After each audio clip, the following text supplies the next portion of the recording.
Banget Zarfa, dan pastinya bisa kita lihat teman-teman udah nggak sabar nih untuk langsung aja mengikuti webinar application 2021 hari ini. Baik teman-teman semua, sebelumnya kami mohon izin untuk membacakan aturan selama webinar ini berlangsung. Yang pertama, teman-teman dilarang menyalakan mikrofon saat acara berlangsung, kecuali sudah dipersilakan oleh MC atau moderator. Yang kedua, jika memungkinkan, teman-teman diharapkan untuk mengaktifkan fitur kameranya, serta menggunakan virtual background yang telah disediakan oleh panitia. Lalu yang ketiga, pertanyaan tidak boleh merujuk kepada unsur SARA. Yang keempat, mohon untuk tidak keluar masuk Zoom selama acara ini berlangsung. Yang kelima, untuk kendala dan juga pertanyaan, mohon chat Zoom secara private kepada panitia yang ada di room Zoom ini. Lalu teman-teman, jangan lupa untuk mengganti nama username-nya menjadi nama underscore asal daerah. Nah, jangan lupa ya teman-teman. Oke Bagas, kalau gitu langsung saja kita dengarkan sambutan dari Ketua Pelaksana Replication 2021, Saudari Salvinia Cahyani. Kepada Kak Salvi, kami persilahkan. Assalamualaikum warahmatullahi wabarakatuh. Yang terhormat Bapak Dr. Insinyur Arya Hadi Darmawan MSc AGR selaku Ketua Departemen SKPM IPB, Mbak Dewi Indriani atau yang akrab dengan Mbak Wet, dan Pak Adi Saiman selaku pembicara kami, serta Saudari Navia selaku Ketua Himasyara. Selamat datang.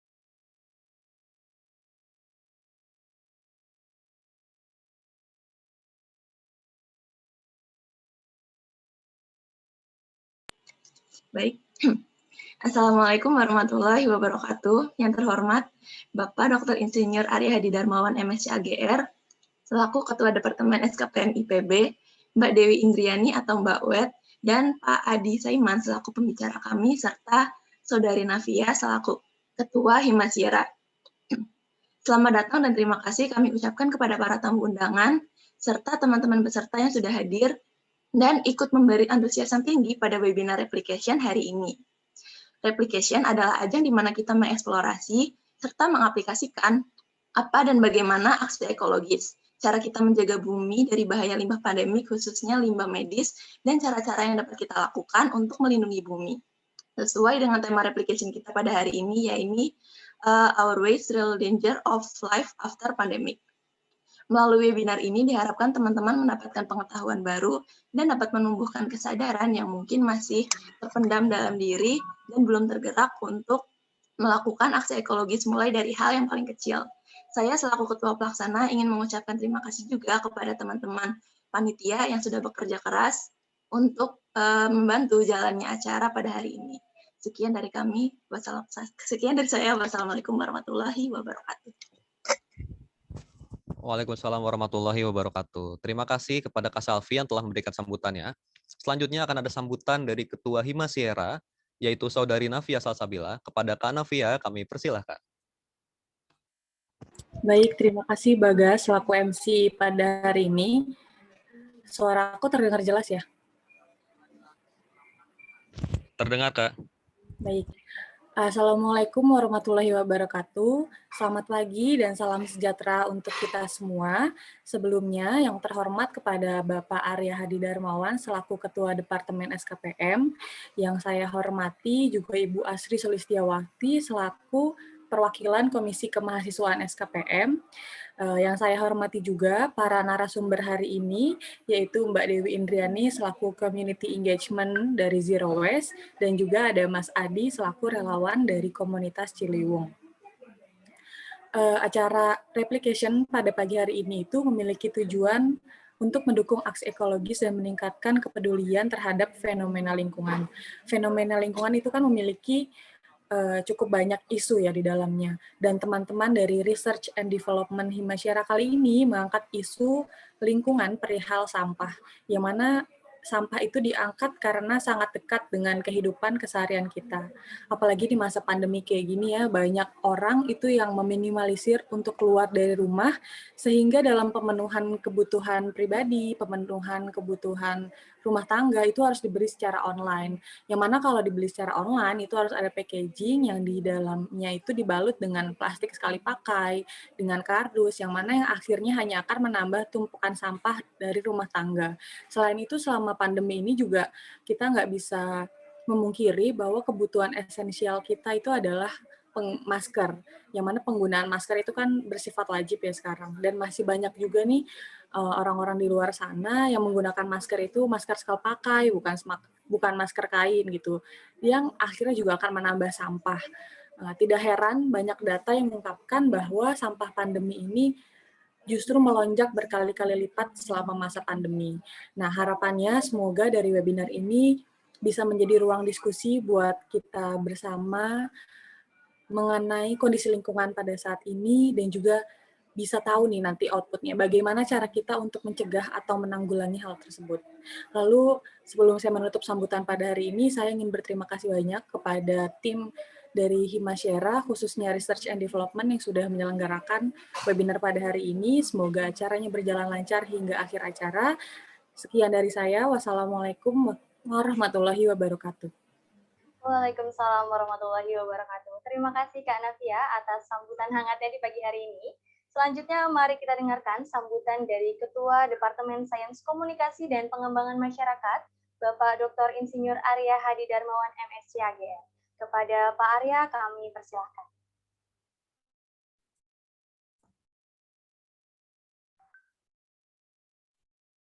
Baik, bismillahirrahmanirrahim. Assalamualaikum warahmatullahi wabarakatuh.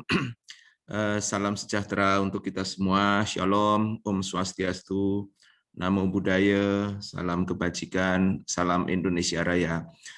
Selamat pagi, saudara sekalian, Bapak Ibu, dosen Departemen SKPM yang mungkin hadir, dan para mahasiswa yang saya banggakan. Pertama-tama puji syukur kehadirat Allah Subhanahu wa taala bahwa pada pagi hari ini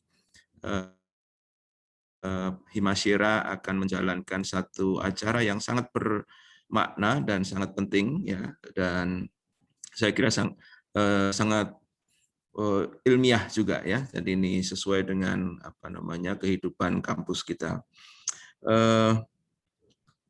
Ucapan selamat dan terima kasih kepada Himasyera ya sudah mengundang saya ini, dan selamat kepada Himasyera, Saudari Navia dan kawan-kawan yang menyelenggarakan acara yang sangat baik ini, judulnya pakai bahasa Inggris nih ya, Our Wish, Real Danger of Life After the Pandemic ya. Jadi sebetulnya our wish itu before and after pandemic juga ya, karena sampah kita itu sebetulnya sudah jadi masalah sejak sebelum pandemi dan setelah pandemi, dan sampai nanti pun sampah menjadi masalah.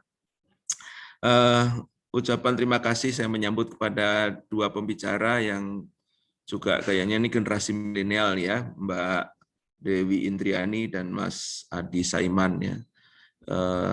Keduanya ini aktivis penyelamatan lingkungan saya kira ya. Jadi Ciliwung apalagi ini menjadi masalah atau menghadapi masalah sampah karena perilaku sebagian masyarakat kita yang masih suka membuang sampah domestiknya ke sungai ya.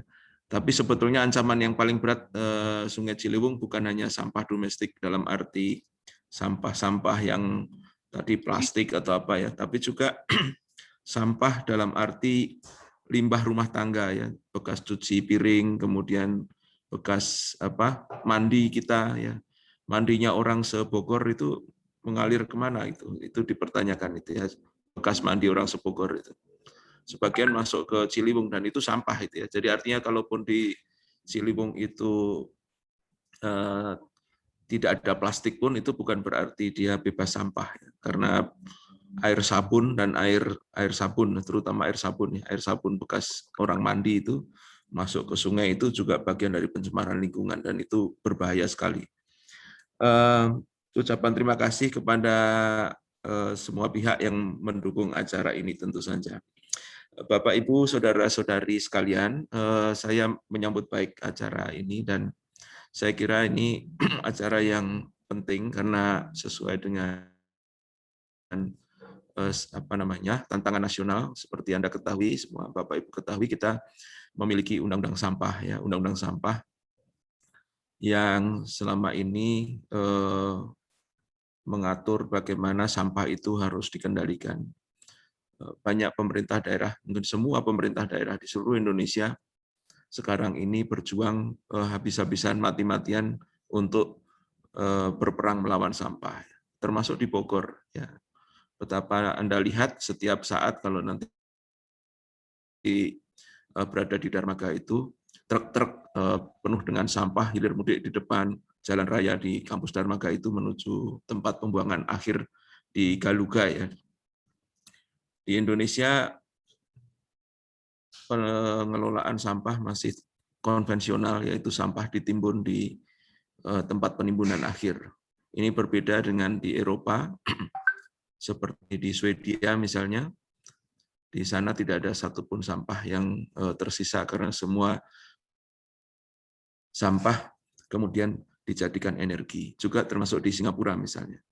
Nah, jadi ini mungkin mahasiswa IPB harus berpikir dan membantu pemerintah bagaimana keluar dari isu sampah ini. Karena kalau sampah terus ditimbun, mau berapa hektar lagi, mau berapa ratus hektar lagi, kita harus sediakan tanah untuk menimbun sampah. Dan sampah itu pun tidak kemudian selesai dengan ditimbunnya, karena kemudian dia mencemari lingkungan, membahayakan kesehatan, dan seterusnya.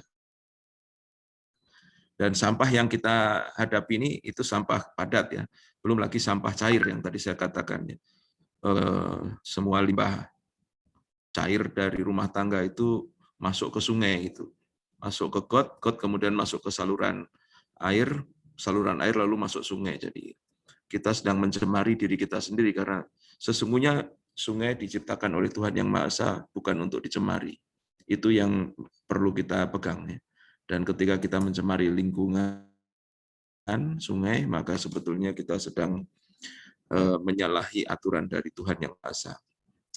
Saudara sekalian, hari ini kita memasuki pola pembangunan kontemporer yang penting, di mana tata kelola lingkungan hidup itu memasuki paradigma baru tentang apa yang kita kenal dengan circular economy. Mungkin Anda sudah belajar circular economy, ekonomi sirkuler, di mana sampah itu ke depan tidak boleh tertimbun dan tidak boleh mengotori lingkungan. Dia harus masuk kembali ke dalam sistem produksi manusia. Jadi contoh-contoh kecilnya misalnya kotoran sapi di sentra-sentra peternakan sapi itu, kotoran sapinya tidak boleh masuk ke sungai.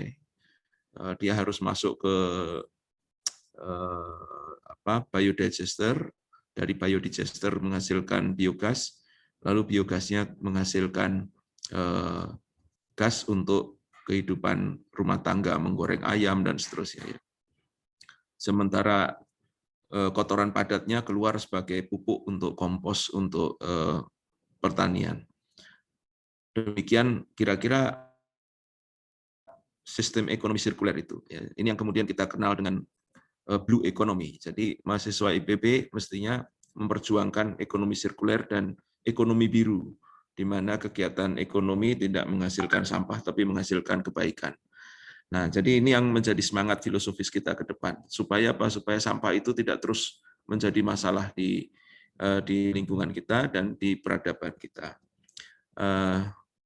Tentu mahasiswa IPB, Himasyera terutama, karena kita berada di ilmu-ilmu sosial, perlu menjadi garda terdepan seperti Mas Adi dan Mbak Dewi ini untuk ikut menyelesaikan perilaku. Ya, kita mengubah perilaku, menggunakan komunikasi, menggunakan strategi pengembangan masyarakat, kita mengubah perilaku masyarakat supaya kemudian ke depan sampah ini bisa diselesaikan dengan perilaku kita yang berubah lebih environmentally friendly.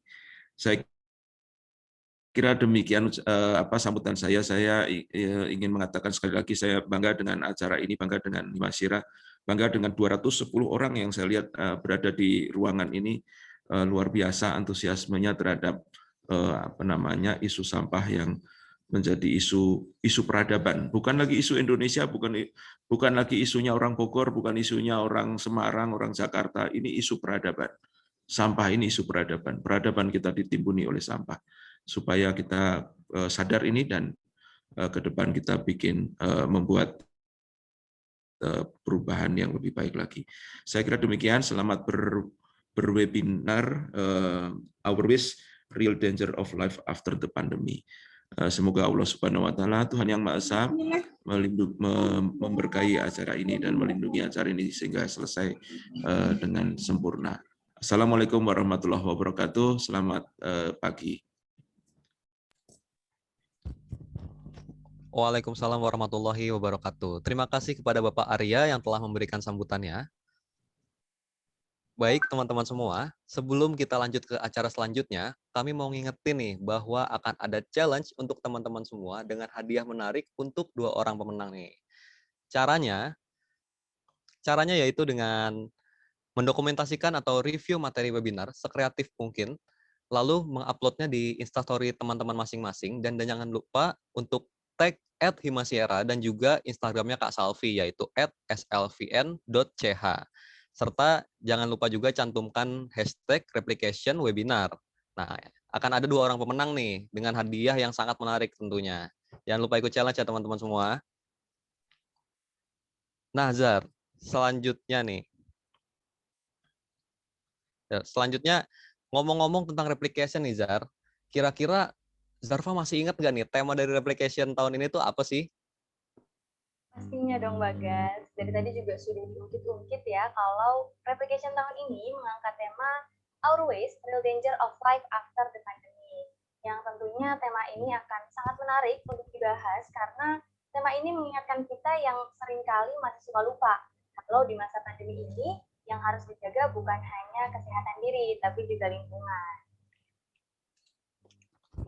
Wah, bener banget, Zar. Kayaknya teman-teman di sini udah pada nggak sabar nih untuk langsung mendengarkan materi dari narasumber kita pada hari ini. Dan mengingat juga, replication ini sangat luar biasa nih, Zar. Karena pesertanya itu tembus 400 orang, dan nggak lupa juga ada 80 orang yang ikut lomba poster. Jadi luar biasa nih. Dan pastinya udah pada nggak sabar untuk langsung aja mendengarkan materi dari pembicara kita pada hari ini, Zar. Pas banget nih Bagas, karena selanjutnya kita akan memasuki sesi pemaparan materi dan diskusi bersama dengan kedua narasumber kita yang tentunya keren-keren banget. Ya, benar banget, Zar. Tapi sayangnya bukan kita nih yang bakal memandu jalannya sesi pemaparan materi dan juga diskusi. Karena akan ada moderator yang akan memandu jalannya acara yang pastinya keren banget nih, Zar. Yaitu Kak Acel dari Kementerian Lingkungan Hidup BMKM IPB. Kita sapa dulu kali ya. Halo Kak Acel. Halo Bagas, halo Zafra. Halo, apa kabar Kak Acel? Alhamdulillah baik. Gimana nih MC-MC yang cantik dan ganteng? Alhamdulillah, kita juga baik ya Bagas ya. Nah, sebelumnya nih Kak, kami izin untuk bacain sisi Kakak terlebih dahulu ya Kak, supaya teman-teman di sini lebih mengenal nih siapa sih moderator cantik kita pada hari ini. Nah, jadi teman-teman, Kak Acel ini memiliki nama lengkap Nadia Sheila Nabila, tapi akrabnya disapa Acel. Dan Kak Acel ini saat ini menempuh pendidikan di Departemen Budidaya Perairan, Fakultas Perikanan dan Ilmu Kelautan IPB University. Kalau teman-teman ingin kenal Kak Acel lebih lanjut, teman-teman bisa menghubungi Kak Acel pada kontak dan sosial media yang tertera di layar teman-teman ya. Dan kalau kita lihat nih pengalaman organisasi dari Kak Acel, wah banyak sekali ya teman-teman. Yang terbaru adalah Kak Acel ini menjadi staf Kementerian Lingkungan Hidup di BMKM IPB, kemudian pernah menjadi Sekben Konsumsi Aquafest tahun 2021, dan di tahun 2020 pernah menjadi Kepala Divisi Publikasi Tim PHP 2D Himapula. Wah, kalau kita lihat dari CV-nya nih, moderator kita ini sudah sangat tidak diragukan lagi kualitasnya ya. Bukan begitu, Bagas? Iya, Zar, benar banget, Zar. Memang luar biasa sekali ya. Nah, setelah kita kenalan nih sama Kak Acel melalui CV-nya, kayaknya langsung aja nih ya, kita memasuki sesi pemaparan materi dan juga diskusi yang akan dipandu oleh Kak Acel. Nah, kepada Kak Acel, kami persilahkan.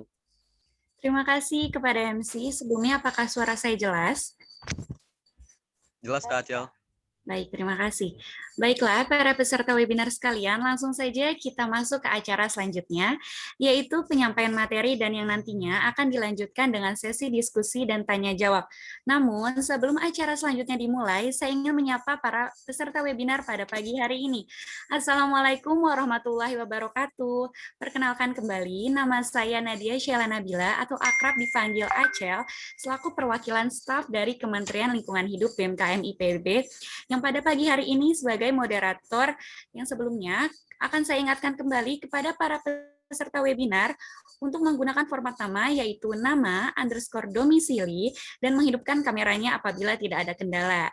Yuk teman-teman bisa diaktifkan kembali nih kameranya yang ganteng-ganteng, yang cantik-cantik biar kita semua pada kenal ya. Baiklah, para peserta webinar sekalian, pada pagi hari ini akan ada penyampaian 2 materi. Kemudian akan dilanjutkan dengan sesi tanya-jawab dan diskusi yang sudah saya singgung sebelumnya. Peserta dapat bertanya melalui kolom chat dengan format nama _ pertanyaan. Selanjutnya, saya akan mengenalkan pemateri pertama kita pada pagi hari ini, yaitu Mbak Dewi Indriani, selaku tim Zero Waste Indonesia yang biasanya disapa Mbak Wet. Mbak Dewi Indriani atau yang akrab dipanggil Mbak Wet merupakan lulusan Ilmu dan Teknologi Kelautan IPB tahun 2011. Aktif di industri audiovisual sebagai produser dan kreatif selama 6 tahun. Saat ini Mbak Wet berperan aktif sebagai ibu rumah tangga dengan 2 anak dan juga bagian dari tim Community Engagement Zero Waste Indonesia. Ia memiliki minat pada mindful living, juga konten kreatif, dan senang berbagi cerita melalui Instagram @wetdewi dan YouTube Dewi Indriani. Wah, sangat hebat sekali ya teman-teman, CV-nya Mbak Wet ini sangat peduli lingkungan.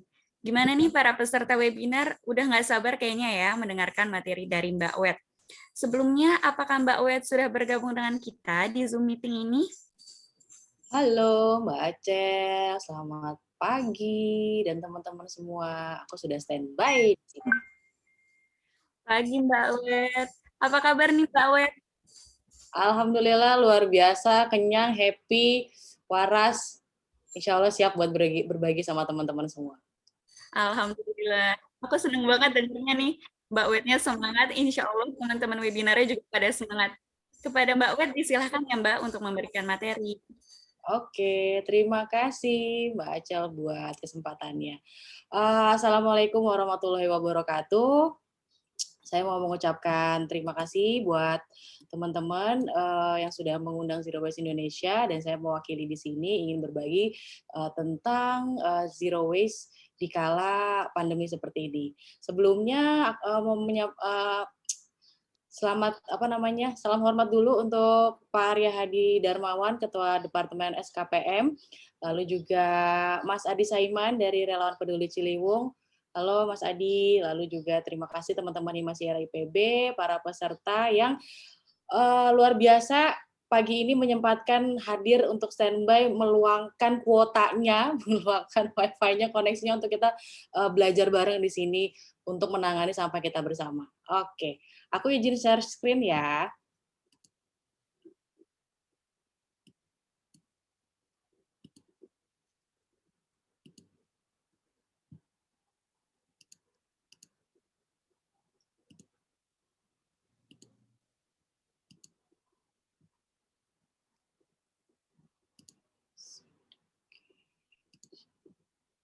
Sudah terlihat Mbak Acel? Sudah. Sudah ya, oke. Nah, mengutip pernyataannya Pak Arya, aku setuju banget nih bahwa sampah itu adalah masalah peradaban, bukan lagi masalah orang Ciledug, di mana saya tinggal di Ciledug, atau masalah teman-teman di Kalimantan atau di Aceh. So ini adalah masalah kemanusiaan, masalah peradaban, karena kita masih berkutat dengan PR yang nggak kelar-kelar. Dari zaman mbah saya, dari zaman orang tua saya, dari zaman kita, dan dari zaman kamu dan anak-anak saya nanti, kita masih berkutat untuk permasalahan sampah ini. Pemerintah, swasta sudah meluangkan banyak dana, banyak energi, dan kita sebagai masyarakat juga harus berusaha untuk merubah pola hidupnya, karena percuma ada insinerator, percuma dibuat dibuat lagi TPA baru yang mana itu bukan solusinya gitu kan, kalau misalnya pola hidup kita sebagai konsumen, kita sebagai manusia tidak berubah gitu loh. Nah, jadi di sini saya ingin berbagi bagaimana sih penerapan zero waste di saat pandemi ini, karena kita nggak tahu nih pandemi ini akan berakhir sampai kapan, ya kan? Jadi ini adalah pola hidup yang tepat diterapkan saat ini juga. Oke. Bismillahirrahmanirrahim. Halo, tadi sudah diperkenalkan oleh Mbak Acel, saya Dewi Indriani, biasa dipanggil Wet, dan saya sudah menerapkan minim sampah 3 tahun ke belakang, dan insya Allah istiqomah sampai saya mati, insya Allah ya. Oke. Nah, kita bakal ngobrolin apa sih hari ini kira-kira ini, yaitu tentang Zero Waste Indonesia, kenapa sih kita harus berzero waste, dan juga langkah mudah menerapkannya di rumah seperti apa. Nah, sebelumnya aku pengen kenalan dulu tentang Zero Waste Indonesia. Di sini, apakah aku pengen tahu berapa banyak sih followernya Zero Waste Indonesia, follow di Instagram, boleh kasih jempolnya mungkin ya, yang follow Zero Waste Indonesia. Wah, terima kasih banyak, ternyata cukup ramai ya antusiasnya teman-teman ya untuk karena kenapa kalian memfollow akun Zero Waste Indonesia itu tandanya kalian sudah punya kepedulian gitu loh. Dan kami pun di sini harapannya Zero Waste Indonesia bisa jadi platform komunitas berbasis online, karena yang menjadi bahan bakarnya adalah kamu nih, kita gitu kan, sebagai komunitas, sebagai masyarakat untuk menggerakkan ini agar kita bisa membuat sistem mendukung yang mau belajar gitu kan untuk mengangkat kesadarannya, terus mengubah cara pandangnya dan menerapkan di gaya hidupnya gitu kan. Jadi Zero Waste Indonesia ini memberikan informasi agar kita teredukasi dan juga berkolaborasi seperti ini gitu loh. Biar semangat minim sampahnya, semangat Zero Waste ini makin banyak tersebar kemana-mana. Gak cuma berhenti di kamu. Oke. Nah, berikutnya, kenapa sih kita mesti minim sampah? Mungkin kamu sudah sering melihat fakta sampah di sekitar kamu gitu kan, tapi aku nggak akan bosan untuk ngingetin nih, mengingatkan bahwa kita sedang menghadapi masalah sampah yang sangat kritis. Bismillah. Plastik adalah bahan unik yang selalu kita gunakan dalam kehidupan sehari-hari. Dari minuman kemasan sampai komponen elektronik. Plastik adalah cara kita memindahkan makanan dan produk di seluruh dunia. Tapi, setelah digunakan selama puluhan tahun, bahan hebat ini telah menjadi salah satu ancaman terbesar planet bumi. Plastik tak hanya berdampak pada lingkungan, tetapi juga tubuh kita. Sekarang, kita perlu memutuskan untuk menggunakan plastik dengan lebih bijak atau melihat anak cucu kita tersiksa akibat kelalaian kita. Alasan yang membuat plastik ideal, yakni murah, dapat diandalkan, dan tahan lama, seharusnya menjadi keuntungan. Tapi, semua itulah yang menjadikan plastik ancaman bagi lingkungan kita. Setiap tahun, kita di Indonesia memproduksi lebih dari 5,6 juta metrik ton plastik baru. Itu setara dengan sekitar 40.000 populasi paus biru, hewan terbesar di dunia. Itu baru di Indonesia, belum di seluruh dunia. Hanya sebagian kecil plastik, kurang dari 10%-nya, yang berhasil didaur ulang dan digunakan kembali. Bagaimana dengan sisanya? Itu semua berakhir di sini. Ini pemandangan TPA di pinggir kota Jakarta, tempat sampah plastik dari pusat kota dibuang. Masalahnya, perlu waktu ratusan tahun untuk mengurai plastik. Jadi, kita bisa menemukan sampah yang sudah ada sejak pertama kali kita menggunakan plastik. Menurut beberapa penelitian, jumlah plastik di TPA mencapai 6,4 miliar ton. Kapal kontainer besar ini bagaikan kota terapung. Tapi, dibutuhkan 41.000 kapal macam ini untuk menyamai berat sampah plastik di seluruh dunia. Apa yang terjadi jika plastik tidak terbuang ke TPA? Banyak yang akhirnya terbuang ke sini. Ini adalah lokasi menyelam di Tulamben, di lepas pantai Bali. Atraksi populer di kalangan wisatawan yang sekarang menjadi seperti ini. Ikan-ikan berenang melewati lautan sampah. Yang menyedihkan, itu bukan bagian terburuknya. Ini adalah pulau sampah di Laut Karibia. Di Samudra Pasifik, pulau-pulau sampahnya lebih besar lagi. Kita mungkin tak melihatnya setiap hari, tapi pulau-pulau ini nyata. Semua plastik ini akhirnya terurai, tapi tidak akan hilang. Partikel-partikel plastik dimakan organisme terkecil di lautan. Kemudian, mereka dimakan oleh organisme yang lebih besar, lalu yang lebih besar lagi. Sampai akhirnya, plastik ada di ikan yang kita makan dan berakhir di perut kita.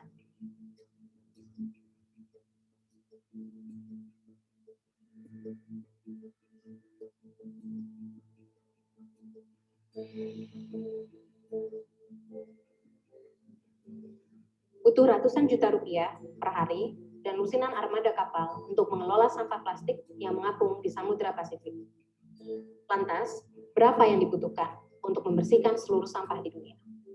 Siapa yang tahu?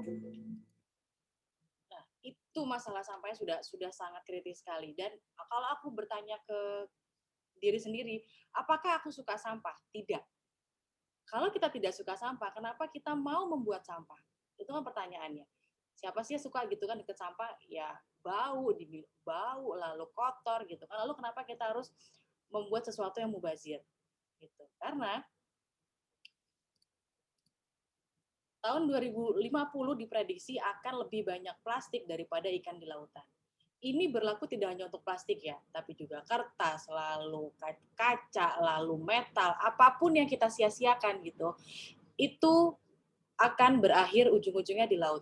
Sebagai mahasiswa kelautan, alma mater, sedih sekali gitu loh untuk melihat fakta seperti ini. Nah, dan sekarang pun di masa pandemi ini, masalahnya nambah lagi gitu loh, urusan plastiknya belum kelar. Ditambah lagi dengan apa sekarang? Masalah sampah medis di kala pandemi. Ini juga sangat menyedihkan. We have the coronavirus and all these masks are now washing up on the beaches.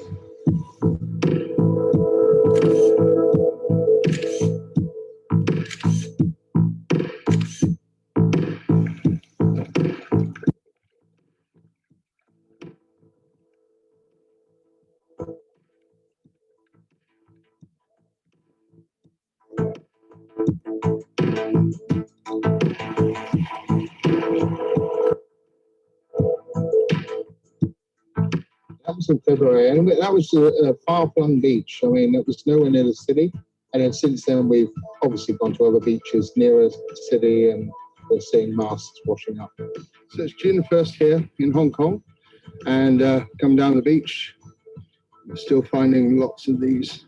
There was so much of this, people all over the foreshore. I stopped counting, it was around 15, but there were plenty going off into the distance.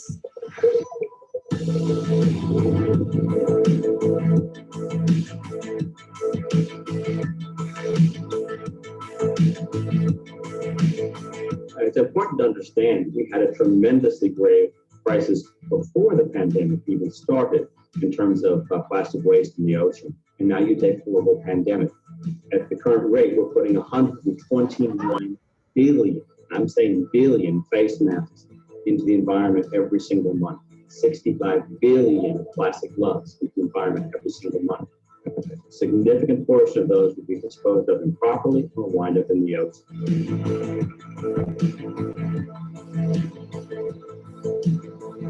The glove or the mask that you take off and you casually disregard because you think you were safe for that day could easily be the glove or the mask that kills a whale.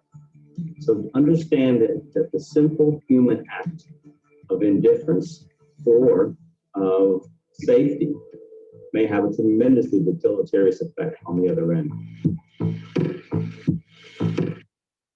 Oke. Kalian pasti sudah dari video ini sangat terlihat banget ya masalah sampahnya, sampah medis ini gitu kan. Mungkin nggak usah jauh-jauh mungkin ke laut. Di sekitar kalian aja pasti banyak sampah masker medis yang terbuang, disengaja dibuang atau tidak sengaja gitu kan di sekitar kita. Dan masalahnya kita banyak informasi yang belum tahu gimana sih sebenarnya cara mengolah atau menyalurkan sampah masker medis ini seharusnya. Nah, Indonesia ini darurat limbah medis karena dari 2.800 rumah sakit dan 9.000 puskesmas, hanya ada 90 rumah sakit yang punya insinerator alat pengolah limbah. Jadi kalau sudah masuk sampah limbah medis itu harusnya dibakar di suhu 800 derajat. Yang punya itu cuma 90 RS. Yang nggak punya akhirnya menyalurkan ke pengolah limbah medis. Dan yang di Indonesia itu hanya ada 14 yang berizin, yang masih aktif itu cuma 5 di Pulau Jawa dan 1 di Kalimantan. Lalu gimana yang di Pulau Sumatera, yang di Pulau Papua gitu kan? Kebayang itu tidak akan, sampah maskernya pasti tercecer gitu kan, karena tidak terangkut ke Pulau Jawa. Gitu. Bayangkan nih jika satu masker sekali pakai itu dikatakan oleh 50 juta orang. Akan seperti apa sampahnya? Kalau sulit membayangkannya, ini saya kasih gambarannya. Kementerian Lingkungan Hidup mencatat jumlah limbah medis meningkat hingga 30% selama pandemi COVID-19. Akibatnya, kapasitas pengelolaan limbah medis belum bisa menangani dan menjangkau seluruh limbah di berbagai wilayah di Indonesia. Dari 6 wilayah regional yang melapor kepada Kementerian Lingkungan Hidup dan Kehutanan, pada periode Maret hingga Juni 2020 tercatat ada lebih dari 1.100 ton limbah medis di tanah air.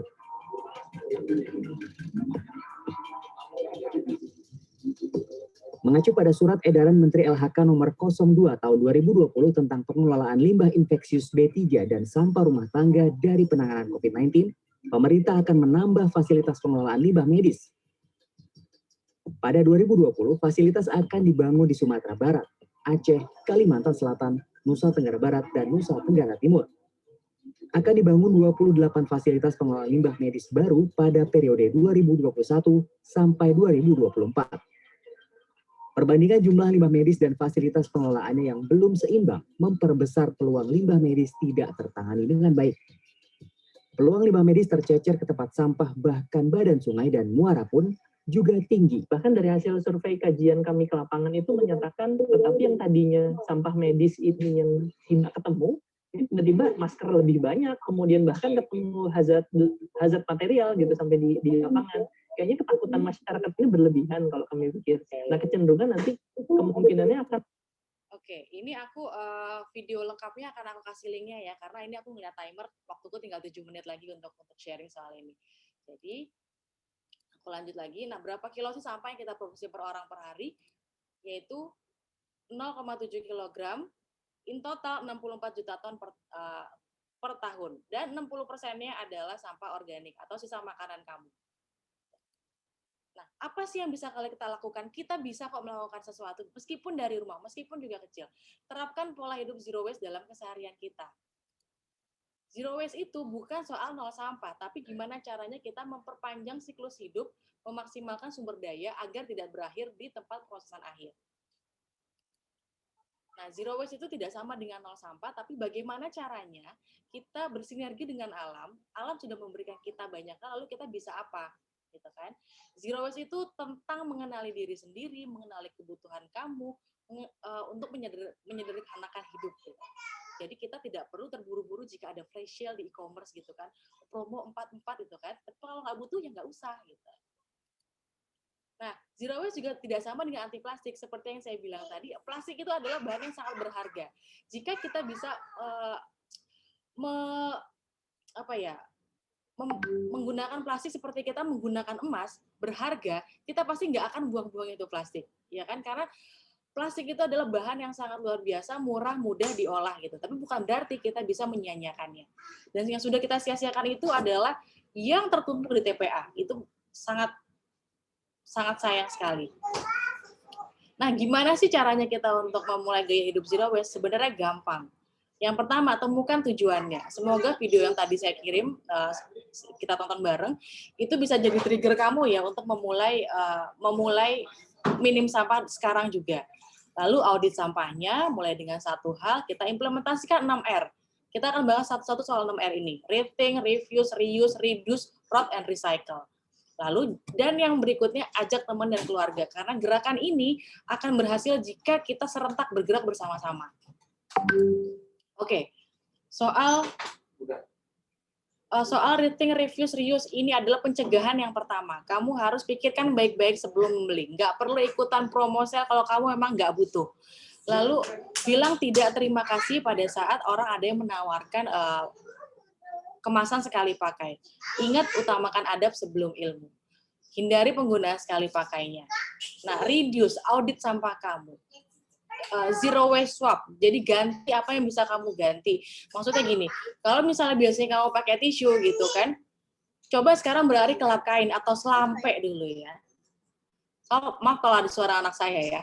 Ya, lalu ganti dengan biasanya minum apa buat di botol AMDK, ganti dengan sekarang di tumbler. Lalu belanja bulk, jadi belanja di kemasan-kemasan besar. Itu bisa kamu terapkan di pasar, misalnya beli berasnya bisa dalam bentuk banyak gitu kan. Jadi kamu bisa meminimkan kemasan sekali pakainya. Nah, ROT ini adalah memperpanjang manfaat atau berlaku untuk organik. Jadi sebelum kamu, misalnya sebelum kamu coba deh pelajari tentang gimana caranya membuat kompos. Dan juga ekoenzim ini adalah pembersih alami bebas kimia.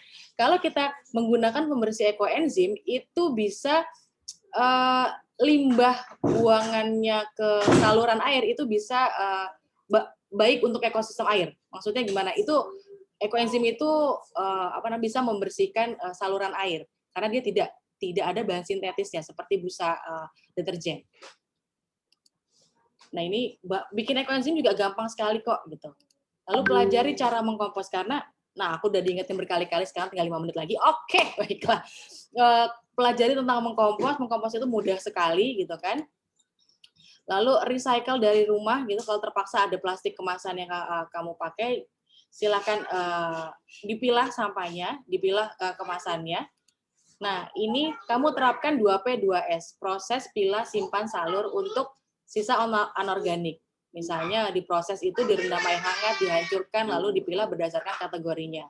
Lalu disalurkan ke bank sampah, yang sudah disimpan itu disalurkan ke bank sampah.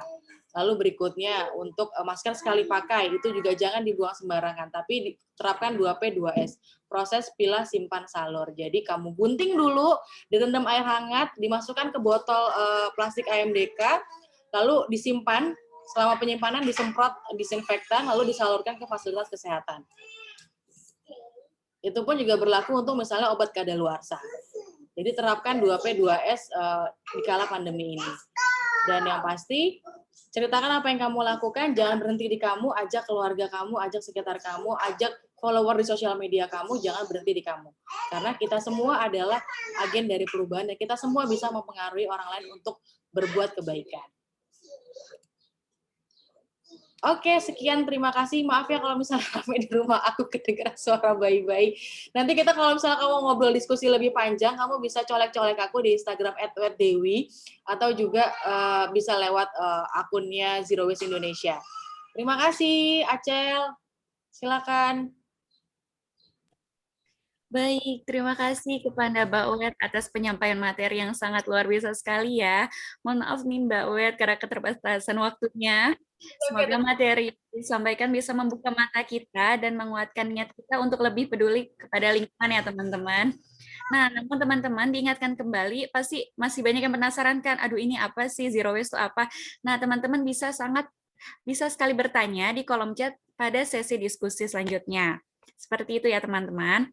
Selanjutnya, kita akan melanjutkan ke pemateri selanjutnya, yaitu Pak Adi Salman. Pak Adi Saiman maksud saya selaku relawan komunitas peduli Ciliwung.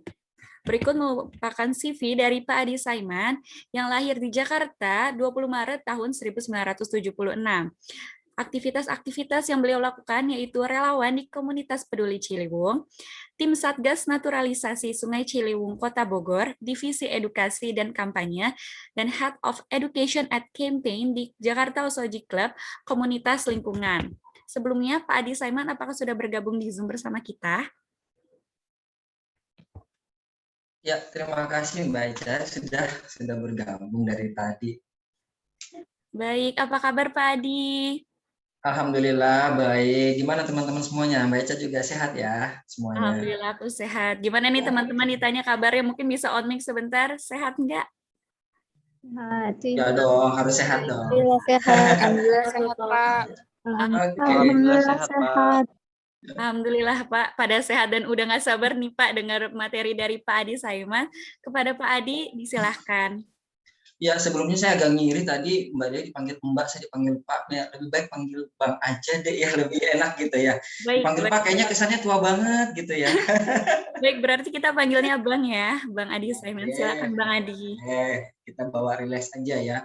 Sebelumnya terima kasih kepada teman-teman dari masyarakat yang sudah mengundang saya untuk mengisi materi di seminar application always real danger of life. Jadi kemarin setelah dihubungin, saya bilang wah ini menarik. Cuman memang karena kalau saya sendiri memang lebih ke apa ya, ke aksi lapangan langsung. Jadi memang kalau secara materi-materi itu saya lebih pengen masuk langsung ke action, real action. Jadi terima kasih teman-teman Himasera sudah mengundang saya di seminar application always real danger of life after pandemic. Dan mudah-mudahan paparan saya pada siang hari ini sama-sama kita menyadarkan diri. Tidak hanya saya memberikan ini ke teman-teman sharing, tapi ini justru buat diri saya juga selalu reminder or myself gitu untuk konsisten dengan melakukan gerakan-gerakan aksi terkait peduli lingkungan. Sebelumnya perkenalkan, nama saya Adi Saiman, saya dari relawan KPC, komunitas peduli Ciliwung yang tahun ini sudah tahun ke-12 di mana komunitas peduli Ciliwung itu bergerak dan melakukan aksi-aksi nyata di lapangan. Saya sendiri, kalau kita bicara KPC, kalau tadi Mbak Dewi tadi memaparkan tentang zero waste itu banget ya, lengkap. Jadi memang kalau KPC itu gerakan komunitas yang kami hampir tidak punya struktur yang jelas gitu. Kami hanya minta Kang EN, salah satu alumni IPB juga, untuk jadi pimpinan di KPC atau lebih koordinator lah ya. Kemudian kami bergerak di bawahnya. Dan sudah 12 tahun ini KPC bergerak di lapangan melakukan hal-hal terkait lingkungan. Terlebih khusus kami konsen di sungai, teman-teman, Mbak Eca. Kami konsen di sungai. Jadi gerakan yang kami lakukan akhirnya pada tahun 2018 lalu kami berhasil mendorong Pak Wali Kota untuk membentuk suatu bukan badan sih, lebih ke gerakan untuk peduli, benar-benar Pak Wali peduli dengan Sungai Ciliwung ada Kota Bogor dan apa sih yang harus dilakukan, dan kami mendorong Pak Wali. Akhirnya terbentuklah Satgas dan saya masuk dalam tim perumusan Satgas itu sendiri. Kemudian kita rumuskan dengan Pak Wali seperti apa, dan Satgas sudah berjalan 2 tahun. Alhamdulillah teman-teman, kalau main ke Ciliwung sepanjang Kota Bogor, saya undang yuk kapan-kapan teman-teman di masyarakat. Kalau sekarang kita lewat web, mudah-mudahan nanti kita bisa ketemu walaupun masih dalam kondisi pandemi. Saya rasa kita jangan terjebak dengan kondisi ini. Kita tentu protokol kesehatan. Saya ajak ke Ciliwung dan lihat perubahan-perubahan yang terjadi di Sungai Ciliwung. Ini menarik karena kebetulan yang mengundang ada teman-teman dari Departemen Pengembangan Masyarakat ya erat kaitannya, dan saya memang hari-harinya berkecimpung dengan masyarakat, dengan warga, bagaimana kita melakukan komunikasi untuk pengembangan masyarakatnya seperti apa, mau bagaimana, dan seperti apa yang harus dilakukan. Nah, oke, langsung saja ke paparannya. Kita sudah ada dalam pandemik. Slide berikutnya bisa dibantu. Saya memang sengaja mengirimkan karena di sini sinyalnya kurang bagus. Saya takutnya nanti ada sesuatu dan lain hal, jadi terkendala untuk pemaparan saya. Apa kabar pandemi? Apa kabar sampah kita? Ya kan, kita sudah 1 tahun pandemi, kita reuni ya dengan pandemi ini sudah 1 tahun teman-teman, sudah 1 tahun lebih kita berada dalam kondisi ini. Apa kabar dengan pandemi? Apakah sudah lebih baik? Saya rasa belum. Kita masih harus tetap warning, kita harus tetap aware dengan kondisi ini, kita jangan konyol. Terlepas saya nggak mau berdebat soal ada yang mengatakan ini konspirasi, bla bla bla segala macam, tapi buat saya ini adalah masalah yang nyata, real, ada di lapangan. Kemudian apa yang selanjutnya? Sampah kita. Tadi Mbak Dewi udah paparin jelas banget itu sampah-sampahnya. Jadi paling saya akan menambahkan sedikit saja ya. Bagaimana kondisi sampah kita di tengah pandemi? Apakah ada perubahan atau seperti apa? Oke, slide selanjutnya. Bisa.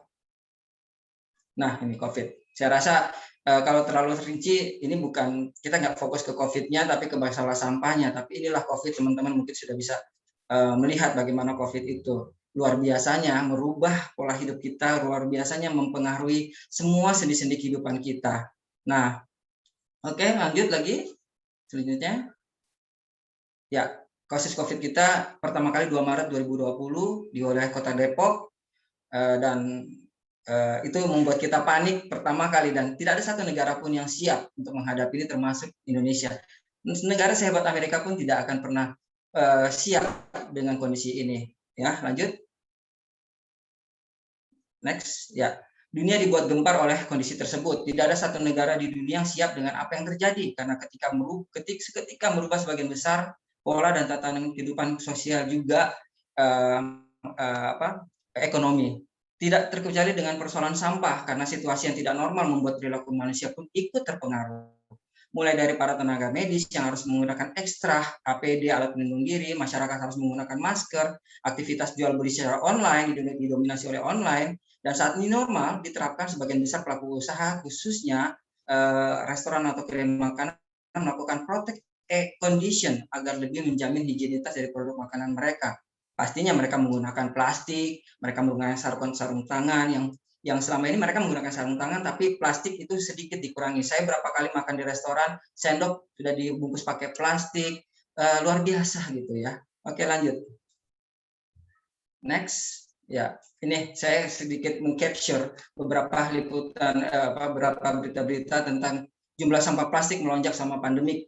Itu liputan6.com. Kemudian 1,5 ton sampah masker bekas dari rumah tangga terkumpul selama pandemi. Lihat bagaimana sampah plastik juga meningkat selama pandemi COVID-19 karena belanja online. Nah, ini hal-hal yang luar biasa. Mulai dari persoalan sampah medis yang memang tidak bisa dianggap enteng, hingga ke persoalan sampah plastik yang sama-sama menjadi masalah yang juga tidak bisa dianggap enteng. Next, teman-teman. Ya. Nah, ini yang di atas itu teman Satgas, namanya Pak Parno, beliau juga aktivis di KPC. Yang di bawahnya saya ambil dari potongan berita. Limbah medis akibat COVID-19 tercatat sampai 1,662,75 ton. Ini data dari Kementerian Lingkungan Hidup ya, mencatat kenaikan limbah medis mencapai 30 hingga 50%, teman-teman. Kemudian Kementerian Lingkungan Hidup dan Kehutanan juga mencatat kenaikan limbah medis selama pandemi ini berkisar di antara 30, tadi sudah dijelaskan, berdasarkan laporan dari 34 provinsi. Setidaknya total limbah itu hingga Oktober 2020 mencapai 1,662,75 ton yang tadi di atas dipaparkan. Luar biasa teman-teman, ini tidak bisa kita anggap enteng. Nah, ini erat kaitannya dengan kehidupan kita sehari-hari. Tadi Mbak Dewi mengatakan bahwa ini menjadi masalah kita bersama, dan Pak Arya pun tadi di awal saat menyampaikan sambutannya juga mengatakan bahwa ini kita berada di situasi yang luar biasa hebatnya. Kita ada di peradaban sampah sebenarnya. Oke, lanjut. Nah, jauh sebelum pandemi melanda, Indonesia sudah mengalami persoalan sampah. Ya, kita saja masih carut marut urusan sampah kita ini, teman-teman. Jauh sebelum pandemi kita sudah bermasalah loh dengan sampah. Kondisi sampah kita ini tata kelolanya masih carut marut. Sebagian besar sistem pengelolaan sampah di Indonesia adalah mengandalkan TPA dengan menggunakan metode open dumping atau landfill. Tadi disampaikan Pak Arya sendiri. Berapa banyak kita harus membutuhkan wilayah area kalau semua metode dumping, open dumping dan landfill ini masih kita pakai di Indonesia. Negara lain sudah tidak ada yang menggunakan ini, tapi kita Indonesia masih ada di sangat jauh, kita tertinggal. Ada juga metode lain yaitu pembuatan kompos, pembakaran pemilahan, daur ulang, namun sifatnya parsial. Ini sifat ini lebih kepada kesadaran individu atau kelompok, tidak diatur secara sistem oleh negara, walaupun ada undang-undangnya tapi tidak ada implementasi yang nyata di lapangan. Nah, aturan undang-undang tentang pengelolaan sampah sebenarnya ada dan diatur oleh negara, namun minimnya implementasi atau penerapan dari aturan dan undang-undang tersebut membuat tata kelola sampah kita tidak berjalan sebagaimana mestinya, teman-teman. Sekali lagi, bayangkan kalau Singapura seperti kita open dumping atau landfill, habis negaranya. Kita ini, saya kadang-kadang sama teman-teman sering mengatakan gini, kita ini teman-teman orang Indonesia terlalu takabur. Kita orang Indonesia terlalu takabur, mentang-mentang wilayah kita luas, ya udahlah, kita pakai open dumping dan landfill kok luas wilayah kita. Tapi kita lupa Tuhan memberikan alam ini, tadi Pak Arya mengatakan Tuhan memberikan sungai ini sebagai alam yang harus kita syukuri gitu loh. Tapi kok kita kayak seperti menganggap enteng karena wilayah kita luas, kita ya udah open dumping aja deh, open dumping aja, landfill aja. Padahal ini yang harus kita dorong untuk bisa terjadi perubahan besar terkait tata kelola sampah kita. Lanjut. Ini silat. Kita punya pasal undang-undang UUD kita sudah jelas memberikan hak kepada setiap orang untuk mendapatkan lingkungan hidup yang baik dan sehat. Amanat Undang-Undang Dasar tersebut memberikan konsekuensi bahwa pemerintah wajib memberikan pelayanan publik dalam pengelolaan sampah. Undang-undang kita udah banyak tuh teman-teman, saya nggak perlu bacakan karena nanti waktunya terbatas. Perpres juga ada, kita punya berapa perpres yang diterbitkan oleh Presiden, mulai dari Presiden sebelumnya sampai yang sekarang. Apakah berjalan semuanya? Kita lihat teman-teman implementasi di lapangan. Ini tidak berjalan dengan baik, tapi oke. Lanjut, next berikutnya. Nah, ini yang saya katakan tadi. Undang-undang kita banyak, perpresnya ada. Bahkan terkait pengelolaan perpres Presiden tadi terkait pengelolaan sampah menjadi energi yang ramah lingkungan.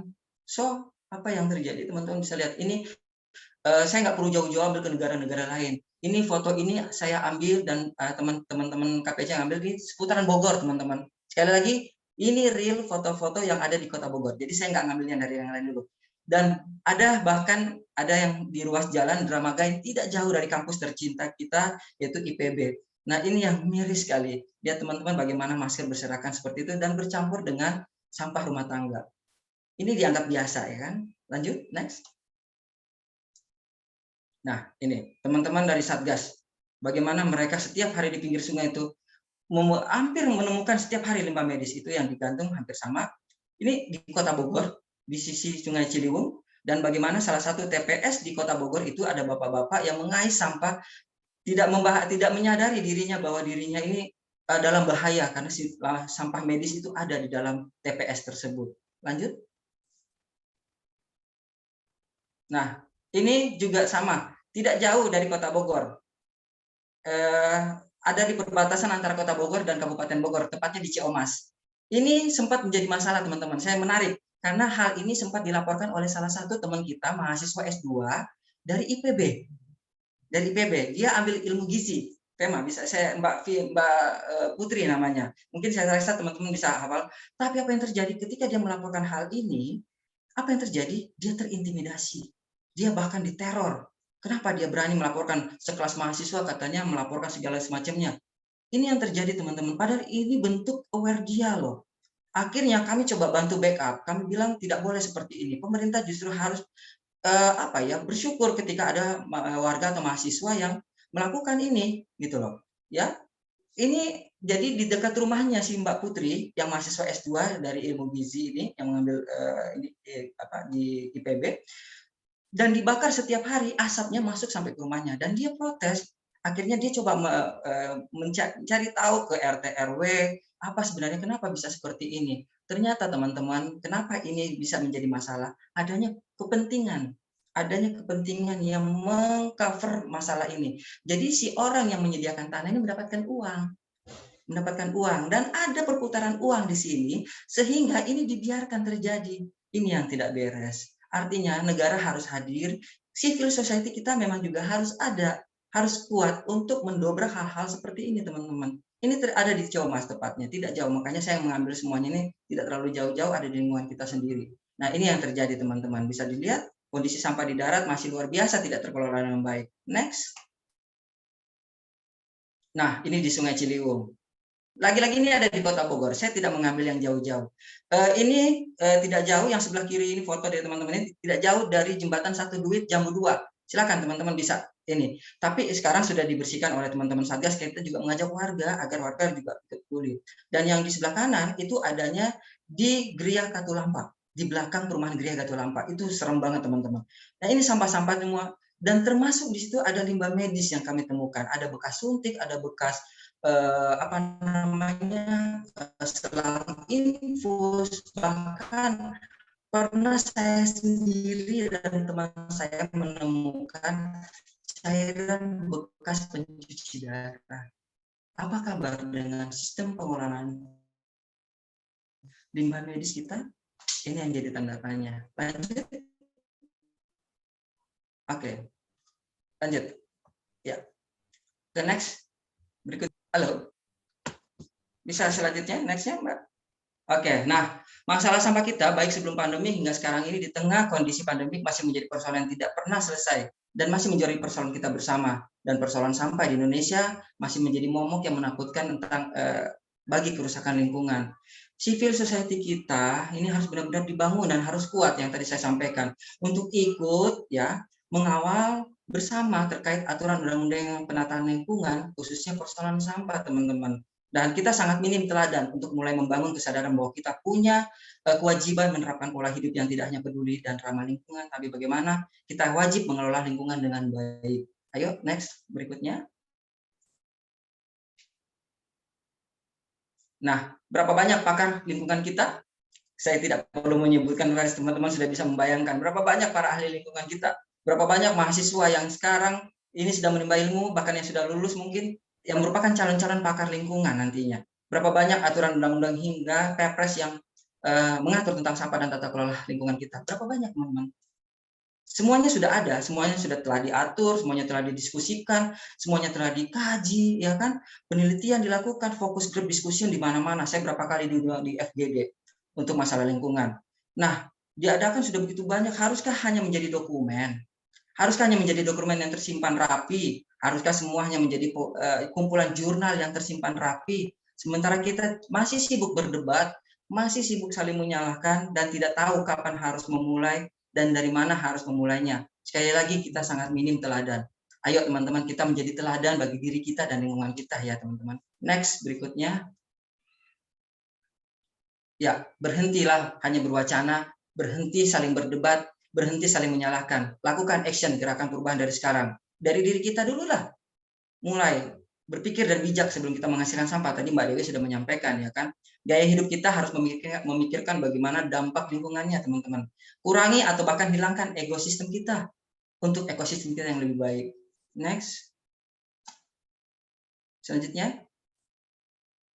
Nah, simpel sih, mudah ya kan. Saya yakin kalau kampanye kayak gini sebenarnya nggak perlu saya paparkan sih di teman-teman mahasiswa. Karena teman-teman mahasiswa udah harusnya ini udah masih tingkatan bawah lah ya di level teman-teman kita ada di sekolah kita. Tapi kenyataannya kita juga yang kuliah, teman-teman yang kantoran, yang kerja pun masih berat loh untuk berkomitmen dengan hal yang seperti ini. Pakai tumbler, berhenti pakai sedotan. Emang kalau nggak pakai sedotan nggak bisa diminum ya minumannya? Kan gitu ya, lucu gitu. Kemudian kalau kemana-mana bawa tas kain, alhamdulillah sekarang sudah banyak karena ada perwali di Kota Bogor dan Kabupaten. Kemudian bawa tumbler yang sebelah kanan. Saya sering diomongin loh, anak cowok ngekos kalau mau beli makan tapi bawa wadah sendiri. Saya ini ngekos di Dramaga nggak jauh dari kampus IPB. Tapi saya sadar betul cara saya untuk mulai gerakan dari diri saya. Ketika saya beli makan malam karena saya pagi sampai sore saya kerja, malam saya mau makan tuh saya selalu bawa wadah sendiri. Sering teman kos bilang, ngapain sih lu repot-repot bawa ini? Saya bilang ini bentuk gerakan saya. Kalau saya nggak mulai dari diri saya, siapa lagi gitu ya harus mulai. Dan kita bisa mulai bareng-bareng. Oke, next. Lanjut. Nah, masker, sarung tangan, dan sarung tangan menjadi masalah lingkungan. Ini luar biasa teman-teman, tadi Mbak Dewi sudah paparkan bagaimana sampah medis dan sampah sarung tangan itu sampai di laut luar biasa. Ya, kita masyarakat pun harus sadar bahwa hal-hal seperti ini tuh menjadi tanggung jawab kita juga loh. Saya mohon maaf, saya sendiri sedikit menyampaikan, ini saya tunjukkan, ini sampah medis saya, sampah masker saya. Saya sudah 2 bulan ini harus menggunakan masker double atau double masker karena sinus saya sempat kambuh. Jadi dokter menyarankan saya harus pakai double masker, pakai masker medis baru pakai masker kain. Inilah yang saya hindari selama ini, tapi terjadi harus saya lakukan. Apa yang harus selanjutnya saya kumpulkan ini tidak saya buang sembarangan. Setiap seminggu sekali saya cuci pakai deterjen, kemudian saya bawa ke rumah sakit untuk saya gabungkan dengan limbah medis yang lainnya agar bisa terkelola dengan baik. Ini loh bentuk tanggung jawab saya, ya. Ini bentuk tanggung jawab saya teman-teman. Lanjut. Next, silakan lanjut. Nah, ini loh, haruskah mereka yang jadi teladan buat kita? Ini anak-anak ini ada di Ciliwung di Kota Bogor. Foto ini saya ambil sekitar 1 bulan yang lalu, tidak terlalu lama.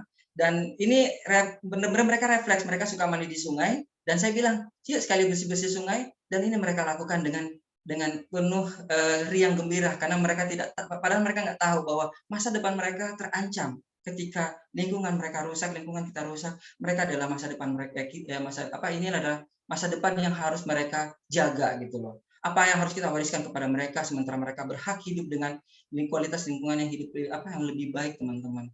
Ya, haruskah mereka yang jadi contoh buat kita gitu? Malu ya kita lihat mereka seperti ini. Next. Lanjut.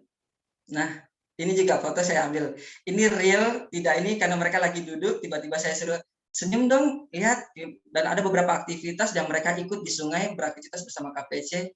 Lihat gimana senyum mereka yang saya agak sedikit ini kalau bicara seperti hal-hal kayak ini agak-agak baperan karena sedih ketika mereka nggak sadar bahwa masa depan mereka terancam dengan lingkungan yang rusak, yang kita semua pelakunya dan kita mewariskan lingkungan yang tidak baik buat adik-adik kita ini. Lanjut. Jangan biarkan mereka menjadi pelaku ya atas kerusakan lingkungan yang akan menjadi tempat masa depan mereka. Salam lestari untuk alam dan lingkungan kita. Terima kasih, semoga paparan ini bisa membuat kita menjadi aware lagi bahwa stop kita saling menyalahkan, stop kita berdebat, kemudian kita lakukan action bareng-bareng dan mulai dari diri sendiri dan lingkungan keluarga kita yang paling kecil dulu, baru kita mulai melakukan gerakan perubahan yang lebih besar lagi. Mungkin sekian dari saya, terima kasih. Assalamualaikum warahmatullahi wabarakatuh. Waalaikumsalam warahmatullahi wabarakatuh. Terima kasih kepada Bang Adi atas penyampaian materinya. Mudah-mudahan kita bisa bertemu secara langsung ya Bang di kegiatan KPC. Kita bisa berkolaborasi ya Bang. Amin amin ya robbal alamin. Luar biasa sekali ya, materinya sangat membuat kita menjadi lebih memahami nih kondisi lingkungan yang sekarang, sampah-sampah masker dan sebagainya. Nah teman-teman pasti udah pada nggak sabar ya, udah pengen nanya nih ke Bang Adi sama ke Mbak Wet. Baiklah, selanjutnya akan dibuka sesi tanya jawab dan sesi diskusi. Peserta yang bertanya dapat melalui kolom chat dengan format nama _ pertanyaan.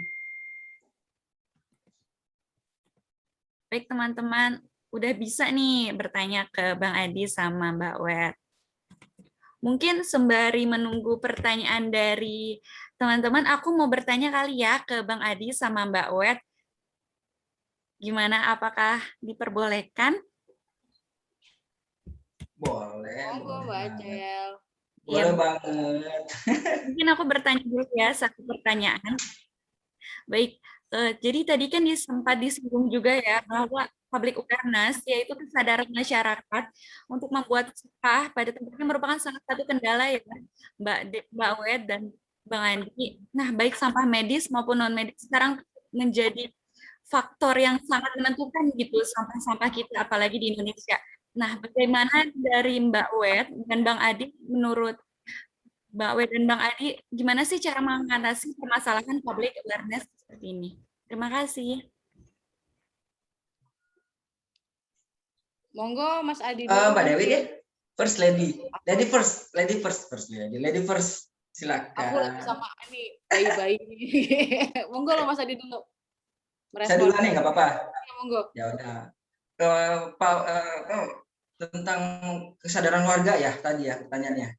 Ya, menarik sih Mbak, bahwa ketika kita melihat perubahan-perubahan yang terjadi atau habit dari kebanyakan kita, nah kita berada di tatanan ingin suka baik saya maupun Mbak Dewi yang berkecimpung di dunia seperti ini pasti memang menghadapi dengan warga atau masyarakat yang pola pikirnya sudah terbentuk karena habit.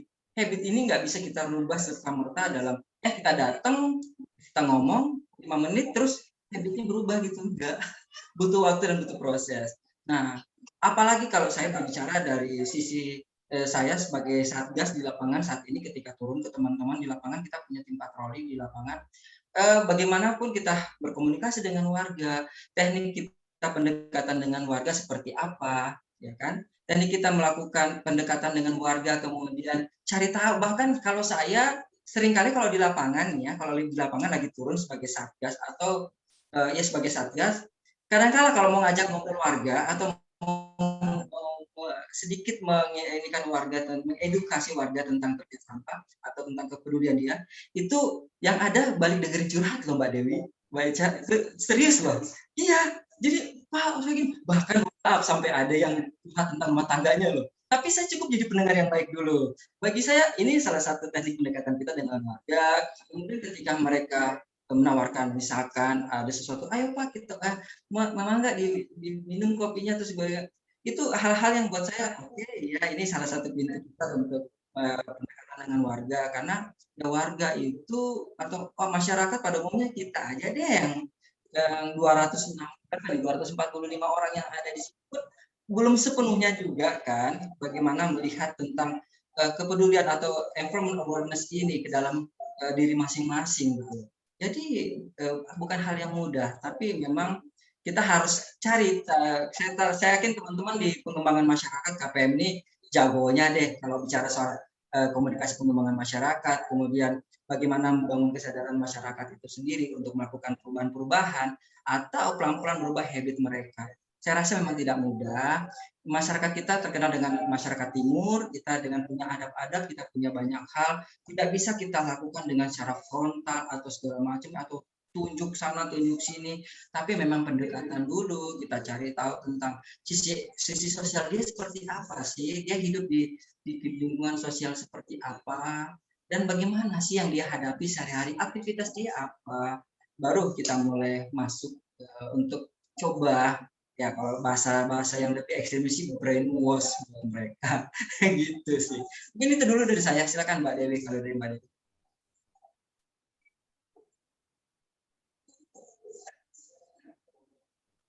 Oke, aku setuju banget sama ada. Baru orang lain baru bisa aku ngomongin ke orang lain. Jadi kalau aku dulunya belum mau mulai, kalau aku masih males untuk bawa tumbler, kalau aku masih males mau bawa tas sendiri, itu berarti akunya yang belum tergugah. Kalau akunya sendiri nggak mau ngerjain, gimana orang lain mau ngerjain gitu loh. Jadi, karena kamunya dulu yang mesti dapat insight, kamunya dulu yang harus tercerahkan gitu kan. Coba deh kamu tanya ke diri kamu sendiri, kamu lebih suka guru atau dosen nih, kamu lebih suka tipe yang dikasih contoh atau cuma diomongin doang? Nah, balik ke pertanyaan ke kamu. Kalau kamu tipe yang aku lebih suka ngelihat praktek langsung nih Kak, biar aku bisa tahu ngerjainnya mesti apa. Nah, berarti kamu tipe orang yang memang harus ngerjain diri sendiri gitu kan? Iya. Kalau kamu tipe yang aku lebih suka baca buku misalnya, oh berarti kamu tipe yang lebih suka nulis. Nah, coba kekhawatiran kamu, yang kamu rasakan tentang permasalahan sampah ini kamu tuangkan ke tulisan, bisa di sosial media, bisa kamu bikin blog gitu kan, tuangkan kekhawatiran kamu, sebarkan itu. Jadi kamunya dulu yang harus mulai, baru orang lain akan melihat apa yang kamu kerjain. Gitu. Iya. Saya menambahkan sedikit Mbak Dewi ya. Mulai dari diri sendiri gitu loh. Bagaimana kita ngajak orang lain, tapi kita sendiri kita nggak tahu gitu loh. Kita ngajak orang, ayo kita masak mie yuk, atau kita masak nasi goreng, tapi kita sendiri nggak tahu masak nasi goreng itu gimana sih, gitu kan? Kan kurang lebihnya kayak gitu loh. Ya, silakan. Baik, terima kasih Mbak Uda dan Bang Adi. Jadi sebenarnya intinya tuh kita tuh menjadi teladan ya buat teman-teman gitu. Harus dimulai dari diri kita biar teman-teman tuh bisa mencontoh seperti itu. Baik, selanjutnya ada pertanyaan dari Umi Khairni. Mungkin bisa on ya. Pada Aulia, disilahkan. Iya. Assalamualaikum warahmatullahi wabarakatuh. Suaranya terdengar nggak, Kak? Iya, terdengar ya. Iya, Kak. Izin bertanya. Saya Aulia Mukhairani dari Universitas Prof. Dr. Hamka, Fakultas Kesehatan Masyarakat. Izin bertanya, apakah sistem zero waste ini sudah banyak diketahui oleh masyarakat yang ada di Indonesia? Lalu, jika sudah mengetahuinya, bagaimanakah cara menyadarkan masyarakat dalam upaya meminimalisir sampah tersebut yang ada di Indonesia, sedangkan masih banyak masyarakat Indonesia yang belum bisa menyadarkannya gitu. Terima kasih.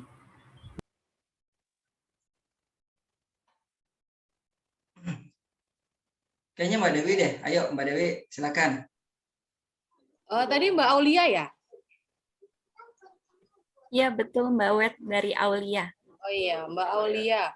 Tadi pertanyaannya sebenarnya seberapa banyak zero waste ini dikenal ya? Oke. Zero waste ini sebenarnya sudah banyak sekali yang mengenal, tapi masih sedikit yang melakukan. Tapi percayalah, aku sangat optimis kalau ada kamu yang masih mau ngedengerin saya sama Mas Adi ngomong, sekarang ini bertahan, Itu berarti tandanya kita semua bisa melakukan itu. Kita semua bisa menerapkan zero waste, minim sampah di keseharian kita. Karena tidak perlu bicara masyarakat dulu deh. Kitanya aja dulu, karena kita adalah bagian dari komunitas, kita adalah bagian dari masyarakat. Kalau saya, kamu, Mbak Acel, Pak Arya, semuanya melakukan secara bergerak bersama-sama yang ada di sini nih, 245 orang yang ada di sini melakukan, merubah pola hidupnya, merubah pola pikirnya, mengangkat kesadarannya untuk bergegas menerapkan zero waste saat ini juga, minim sampah saat ini juga. Saya yakin Indonesia dan bumi ini akan lebih baik dalam 10 tahun ke depan. Memang kamu nggak akan lihat secara langsung, tapi percayalah kamu pasti akan merasakannya. Cepat atau lambat itu kamu akan merasakannya. Bahkan semenjak di hari pertama kamu menerapkan zero waste aja, menerapkan sesuatu yang berubah dari diri kamu, dari pola pikir kamu, dari cara bertindak kamu, dari cara kamu bertutur, pasti ada yang berubah.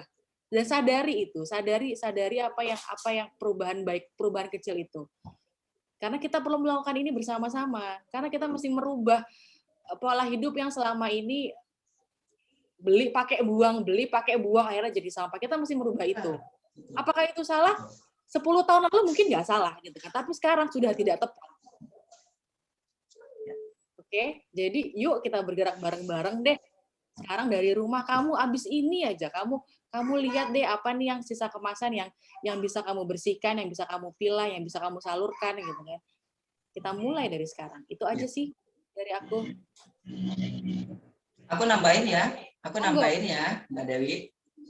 Ya, menarik tadi Mbak Dewi sempat bilang. Saya sempat dengar tadi Mbak Dewi bilang, kalau nggak penting-penting amat, jangan beli hanya karena diskon. Apalagi teman-teman yang nih, tanda kutip cewek-cewek nih. Kalau ada promo atau apa, udah deh. Tadinya niatnya mau beli apa, tapi sekarang nggak cuma cewek loh, cowok juga gitu saya perhatiin. Kalau ada promo, udah beli. Nah, saya berbicara sedikit masalah tadi, menarik Mbak Dewi katakan zero waste atau minim sampah. Mohon maaf, kita sering berkutak-atik di sampah itu persoalan yang plastik atau kemasan atau apa. Ada loh yang paling penting yang selama ini teman-teman saya dan teman-teman KPC itu menemukan yang drastisnya luar biasa itu sampah tekstil, kain Mbak Dewi, sampah kain. Kita ini konsumtif banget loh. Beli baju apa yang terkait tadi saya katakan, kita ada promo dikit beli, ada promo dikit diskon beli, padahal belum tentu kita pakai. Akhirnya baju yang di lemari tidak terpakai, mohon maaf, masih jarang yang kita salurkan ke orang yang lebih butuh. Berakhirnya mana tempat sampah? Atau yang tinggal di depan bantaran sungai berakhirnya ke sungai, Mbak Dewi, teman-teman semuanya. Dan kami menemukan sampah tekstil itu luar biasa, sampai kami mengajak Mbak Citra Subiakto, adiknya Jay Subiakto. Dia kebetulan perancang, desainer, yang dia sekarang bikin pameran dengan Sejauh Mata Memandang di Astah Building di SCBD. Silahkan teman-teman bisa, kalau mau janjian kita bisa ke sana, bagaimana melihat sampah kain atau sampah tekstil dari yang kita pakai, yang kita buang sembarangan itu berakhir sia-sia dan menjadi sumber sampah juga yang bermasalah. Jadi luar biasa, mulai dari diri sendiri yuk. Saya punya banyak baju-baju saya yang mohon maaf dari 5 tahun lalu, ini sudah 2 tahun loh yang saya pakai. Ada diskon tapi ini masih bisa dipakai kok. Kenapa sih harus style? Iya perlu, tapi kalau style lu merusak tatanan kehidupan lingkungan kita, ngapain gitu loh. Jadi ya udah saya pakai apa yang bisa saya pakai. Jadi mulai yuk dari diri sendiri, dari hal-hal simpel dulu deh dari diri kita, baru kita bicara tentang zero waste secara umum, secara luas. Karena dengan 1-2 masing-masing yang ada berapa nih, 245 orang yang ada di sini sudah mulai, berarti 245 ini udah tahu dong tentang zero waste. Tadi kalau masih mau dengar kita berdua nyerocos sih. Oke, lanjut. Baik, terima kasih Bang Adi dan Mbak We jawabannya. Selanjutnya ada pertanyaan dari Cynthia dari Bekasi. Mungkin bisa on cam dan on mic ya Cynthia untuk bertanya. Bagaimana Cynthia?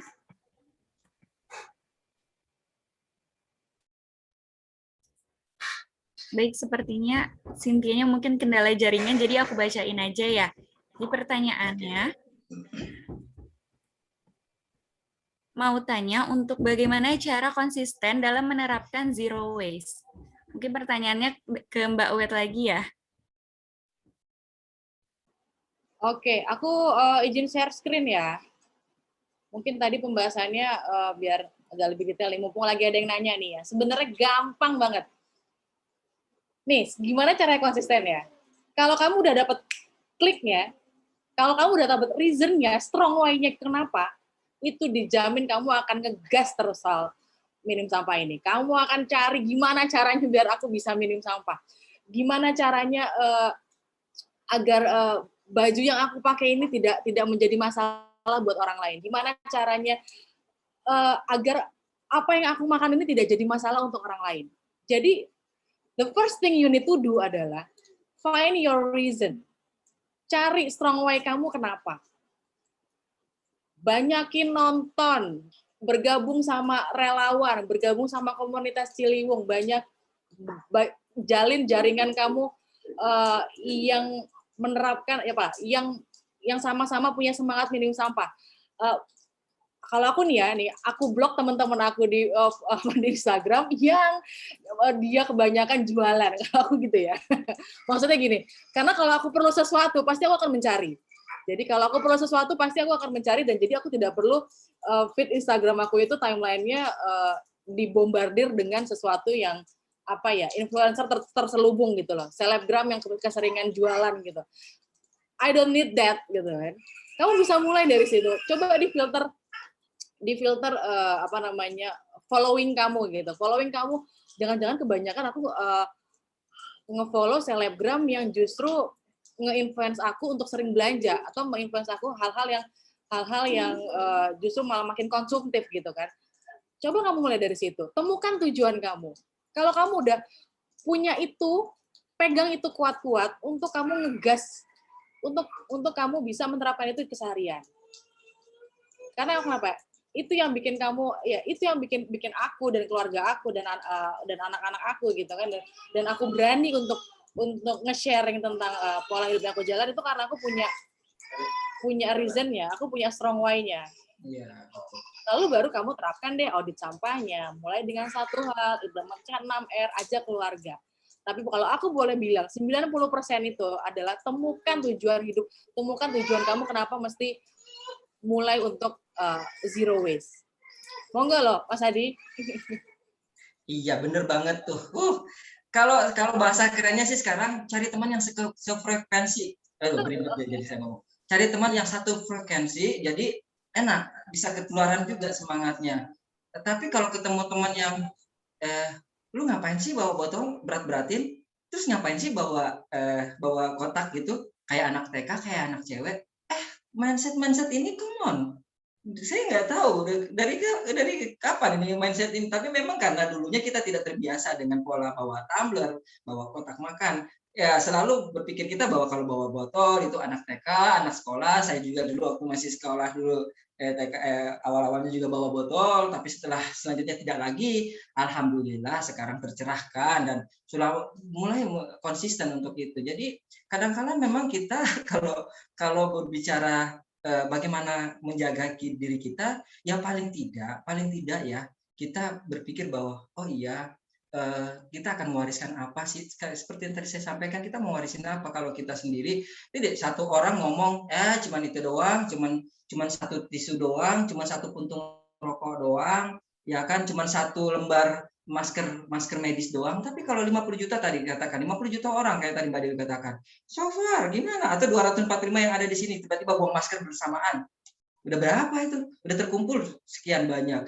Nah inilah konsistensi ini, bagaimana kita berada di lingkungan yang juga satu frekuensi dengan kita, yang punya semangat sama, agar semangat ini tetap ada terus, teman-teman. Kira-kira begitu. Dan yang paling penting lagi nih teman-teman, ketika kita sudah mulai berpikir bahwa saya punya tanggung jawab dengan apa yang saya lakukan. Saya punya tanggung jawab ketika saya melakukan ini harus berdampak apa pada lingkungan saya. stop. Masih ada lagi yang selalu mengatakan, di Jepang atau di negara Eropa mereka nggak ada tuh yang bawa tumbler, atau nggak ada tuh yang harus stop penggunaan plastik atau mengatur segala macamnya.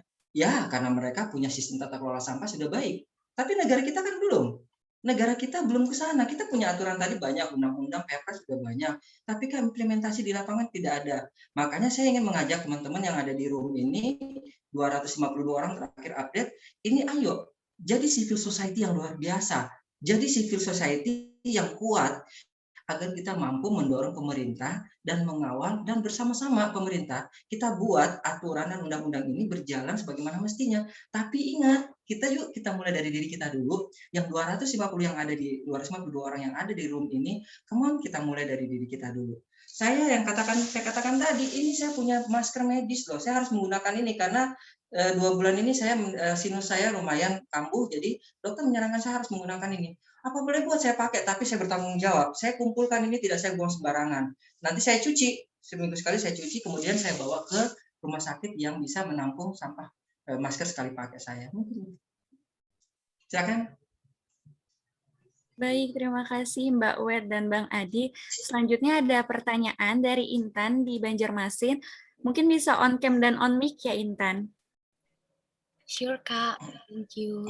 Jadi halo buat semuanya, saya Intani dari Banjarmasin.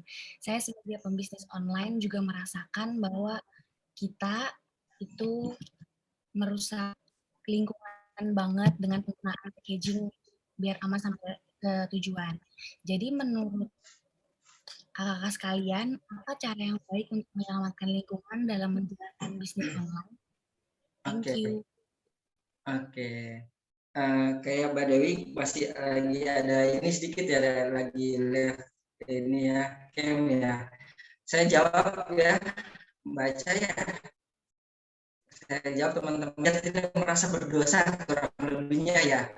Ya Mbak ya, tidak merasa bersalah karena ikut menyumbang sampah dari kemasan produk yang dikirim ke konsumen. Kalau saya simpel kok. Saya kebetulan di rumah juga ibu saya. Tapi sekarang karena pandemi jadi berhenti dulu, bawa wadah sendiri ya. Kami nggak menyiapin kantong plastik. Memang sih, menderita banget, teman-teman. Menderita banget kalau dagang kayak gitu di Indonesia. Kenapa? Konsumen tuh, nggak ada plastik. Terus pakai tangan gitu. Bawanya pakai tangan gitu jawabnya, tapi nggak apa-apa, itulah namanya kita ini. Tapi kalau nggak mulai dari diri kami sendiri, dari keluarga kami, gimana kita bisa mulai? Tapi sekarang kita lagi nggak dagang dulu karena masih pandemi, karena ibu saya juga, saya menjaga beliau, sudah usianya sudah lumayan, jadi kita skip dulu. Nah, terkait dengan belanja online, ada kemasan. Kalau saya gampang Mbak, mohon maaf tadi Mbak siapa tadi? Dengan Mbak siapa tadi yang bertanya ya? Mbak Intan. Nah, Mbak Intan. Jadi Mbak Intan gini, bisa juga sih, saya kasih tips ya, ketika kirim produk ke konsumen, kan harus menggunakan kemasan ya. Yuk, selipkan pesan di situ. Pelanggan yang terhormat atau konsumen yang terhormat, terima kasih ya sudah membeli produk kami. Tapi dengan tidak mengurangi rasa bahagia dan rasa hormat kami kepada konsumen atau pembeli, mohon wadah atau bekas kemasan dari produk ini tidaklah dibuang sembarangan, tapi mungkin dapat digunakan, dapat dipakai menjadi sesuatu yang bermanfaat, tidak langsung dibuang ke tempat sampah. Saya rasa itu pesan-pesan, wah ini menarik. Nih, kalau kita bisa menarik bahwa ada eco-labeling, eco-label itu kita tidak hanya, kalau kita membahas eco-labeling itu pasti ini nggak selesai waktunya.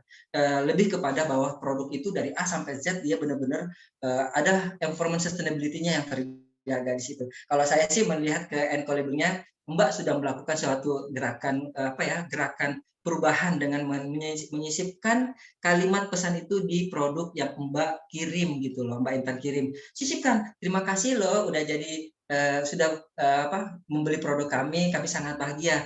Tentu akan lebih bahagia lagi ketika Anda atau konsumen tidak membuang wadah ini sembarangan atau bisa menggunakannya kembali sebagai barang yang bisa bermanfaat. Saya rasa itu loh menarik. Dan kalau itu dilakukan, saya rasa, ini Mbak Intan, beli yuk, kenapa? Dia ternyata aware loh dengan lingkungan, walaupun tidak tujuannya untuk itu, tetapi paling tidak Mbak Intan sudah menjadi bagian dari gerakan perubahan. Memang hal-hal tidak bisa kita hindari.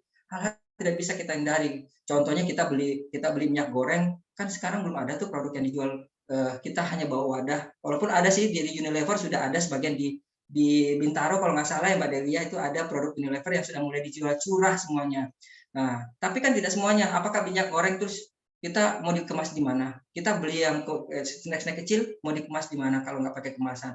Tapi tinggal bagaimana kita bijak untuk memperlakukan sampah-sampah itu, gitu loh. Silakan Mbak Dewi yang menambahkan. Ada tadi Mbak Intan nanyanya tuh. Silakan. Ya. Kedengeran suaraku ya? Kedengaran banget. Soalnya hujan di sini ini gede banget. Bener kayak kata Mas Adi bilang. Nah, kalau aku boleh nambahin lagi adalah sebagai Muslim, kalian tahu kan Rasulullah adalah berdagang. Beliau memulai dakwahnya dengan berdagang. Jadi percayalah bahwa kamu yang punya semangat untuk berdagang, berarti kamu sudah merepresentasikan apa yang sudah dilakukan Rasulullah gitu loh. Jadi kamu punya tanggung jawab lebih. Bukan cuma sekedar cari cuan, tapi kamu adalah sebagai media dakwah kebaikannya. Dan jadi manfaatkan itu.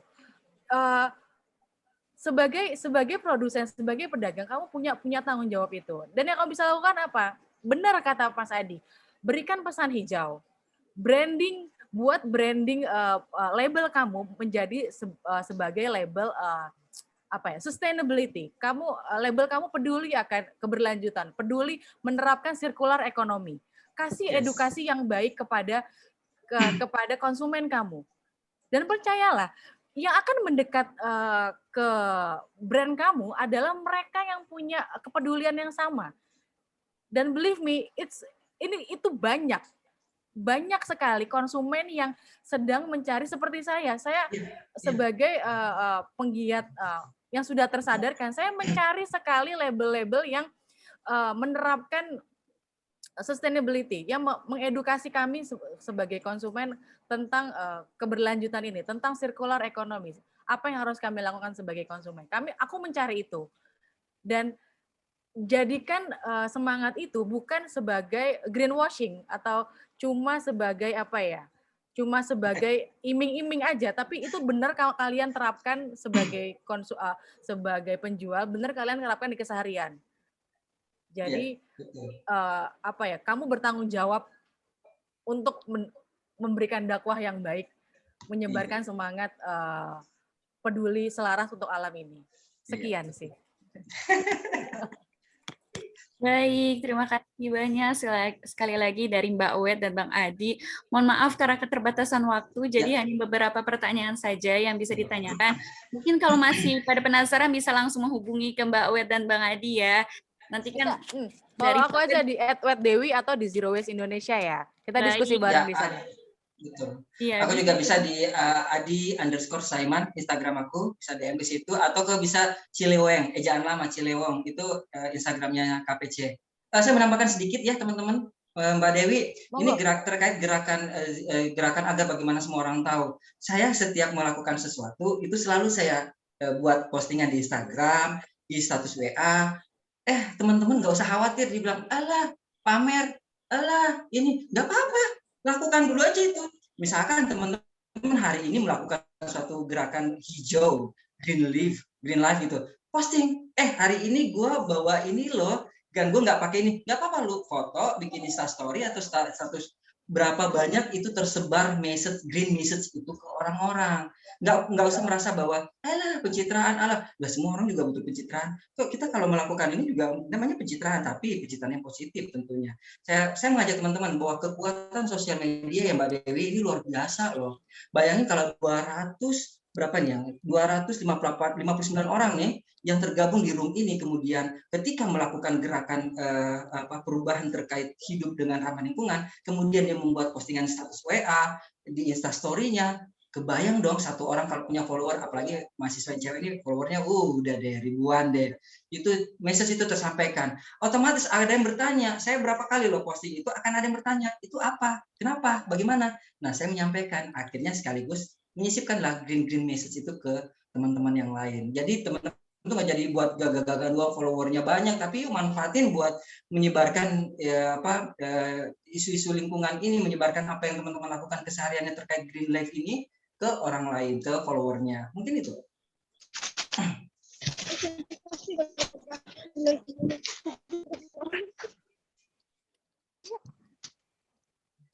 Itu ininya moderatornya unmute dulu moderatornya. Ya maaf. Sekali lagi terima kasih kepada Mbak Wed dan Bang Adi atas penyampaian materi yang sangat luar biasanya. Semoga dari materi Mbak Wed dan Bang Adi bisa membuat kita lebih peka terhadap kondisi lingkungan, lebih mencari tahu nih lingkungan kita tuh sekarang lagi kayak gini loh, jangan cuma diem aja. Dan kita adalah agent of change dan harus menjadi teladan untuk kita. Tidak terasa seluruh materi telah selesai disampaikan. Terima kasih untuk para peserta replication webinar Always Real Danger of Life After Pandemic. Saya Nadia Sheila selaku moderator webinar pamit undur diri. Mohon maaf apabila ada kesalahan dan kurang-kurangnya. Saya kembalikan lagi kepada MC. Wah, luar biasa banget ya Bagas materi yang sudah disampaikan oleh narasumber kita tadi. Ya, betul banget, Jar, setuju banget. Nah, semoga ilmu yang kita dapat dari sesi pemaparan materi dan juga diskusi tadi dapat bermanfaat bagi kita semua dan juga semakin membuka pandangan kita nih mengenai lingkungan terutama di masa pandemi ini. Amin. Nah, selanjutnya, kami ucapkan terima kasih banyak kepada kedua narasumber dan juga moderator kami pada hari ini. Dan sebagai tanda terima kasih, akan ada pemberian sertifikat kepada kedua narasumber dan moderator yang akan diberikan oleh Kak Salvi selaku Ketua Pelaksana Replication 2021. Kepada Kak Salvi, kami persilakan.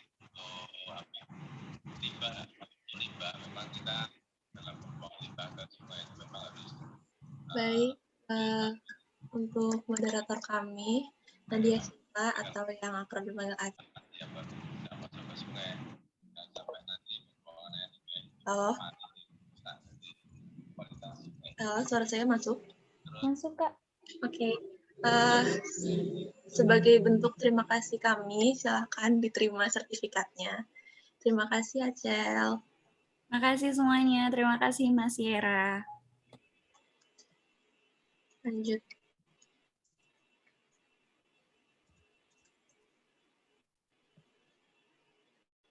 Selanjutnya untuk pembicara kami, Mbak Wed, terima kasih sudah hadir dan memberi materi.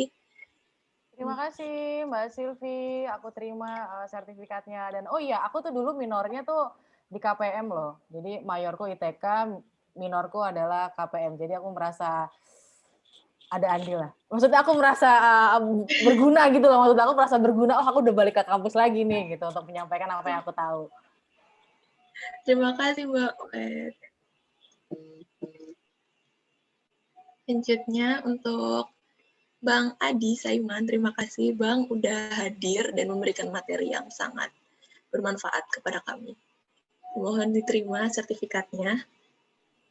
Ya, terima kasih juga teman-teman dari Mas Yera, semuanya ya luar biasa. Terima kasih sudah diundang untuk hadir di seminar preparation pada hari ini. Saya terima sertifikatnya ya. Terima kasih. Terima kasih, Bang.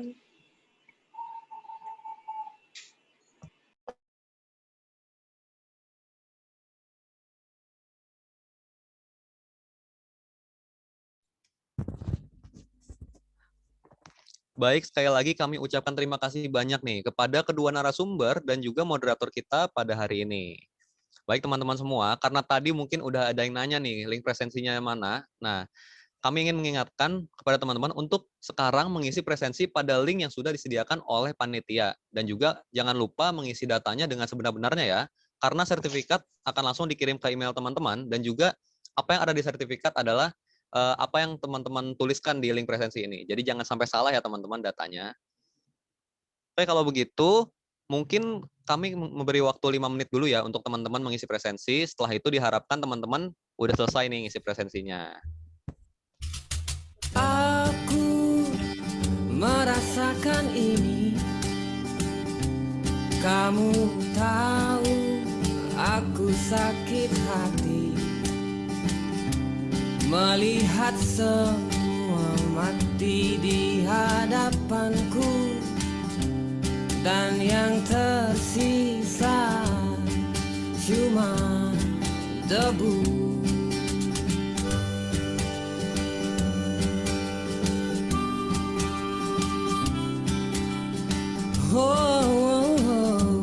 Ini serius tentang bumi ini, alam ini, dan kebun di depan rumahku, tentang pohon pisang, tentang rumput liar, tentang capung, tentang burung, tentang kenyataan bahwa semuanya tak seindah dulu. Kita harus menanam kembali hijau saat ini dan nanti. Kita harus menanam kembali, satu saja sangat berarti untukmu. Tanam saja, tanam sajalah, tanam saja, tanam sajalah.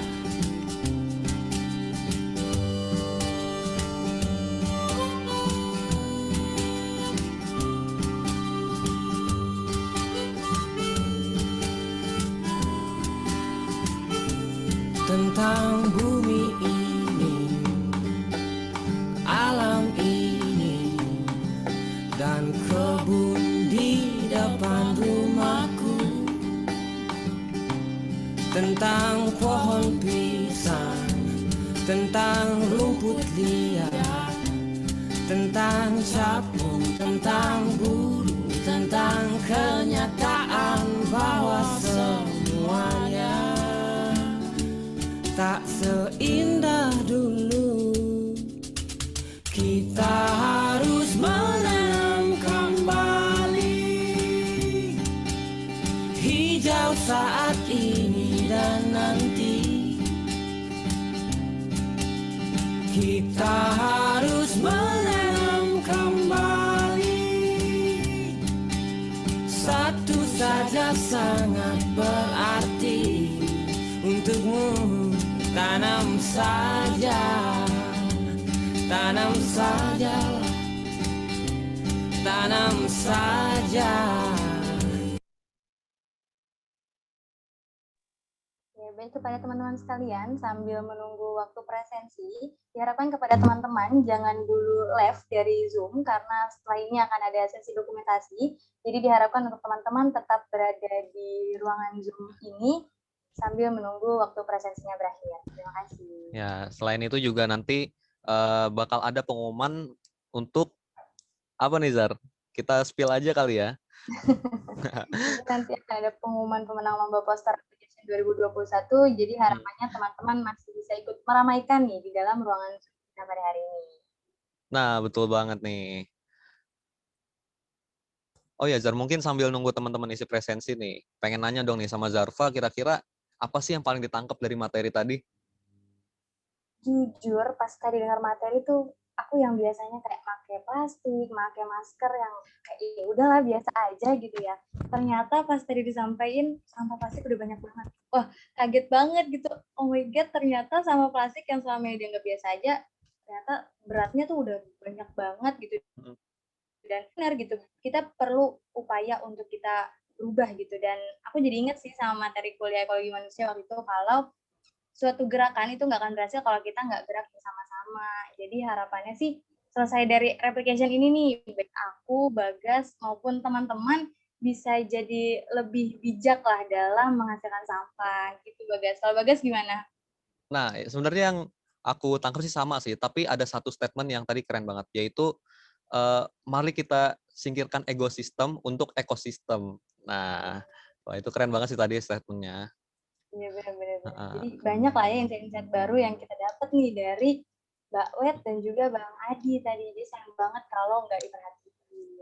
Iya benar banget nih. Oh ya nih, mungkin waktu teman-teman untuk isi presensi sudah selesai ya 5 menitnya ya. Diharapkan teman-teman udah isi presensi dan juga kayaknya kita langsung aja nih ke acara berikutnya, yaitu acara yang bikin deg-degan dan juga penasaran. Kira-kira apa nih, Zar?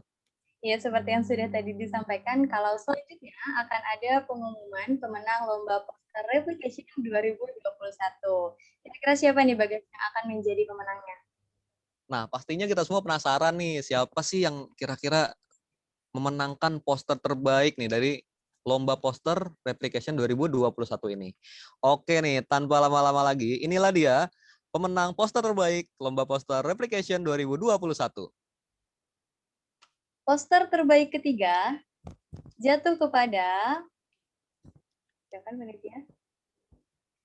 Kiraina Cisa asal Bandung. Selamat kepada Kiraina. Ya, selamat ya kepada Kiraina yang telah memenangkan poster terbaik ketiga. Selanjutnya poster terbaik kedua jatuh kepada, wah siapa nih poster terbaik kedua nih? Ya, poster terbaik kedua jatuh kepada Justina Dwi Rahmawati, asalnya dari Solo. Selamat ya Justina dari Solo. Dan poster terbaik pertama jatuh kepada ding ding ding. Erlika Cindy Febiola asal Mojokerto. Selamat kepada Erlika.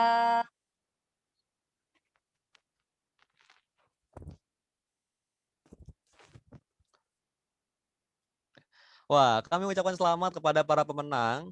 Dan untuk yang belum berkesempatan menang, jangan bersedih teman-teman. Karena masih ada challenge yang bisa teman-teman menangkan dengan hadiah menarik untuk 2 orang pemenang. Jadi jangan lupa ikut challenge juga nih teman-teman semua ya.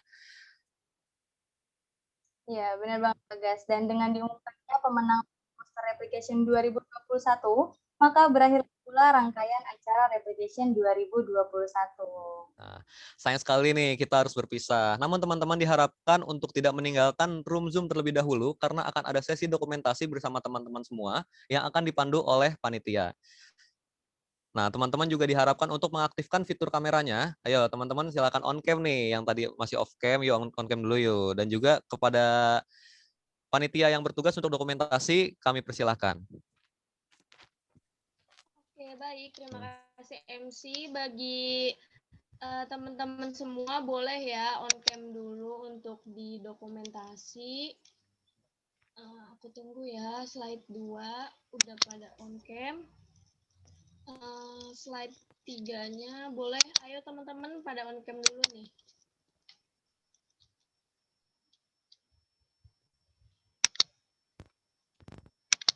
Oke, mungkin kita langsung aja kali ya.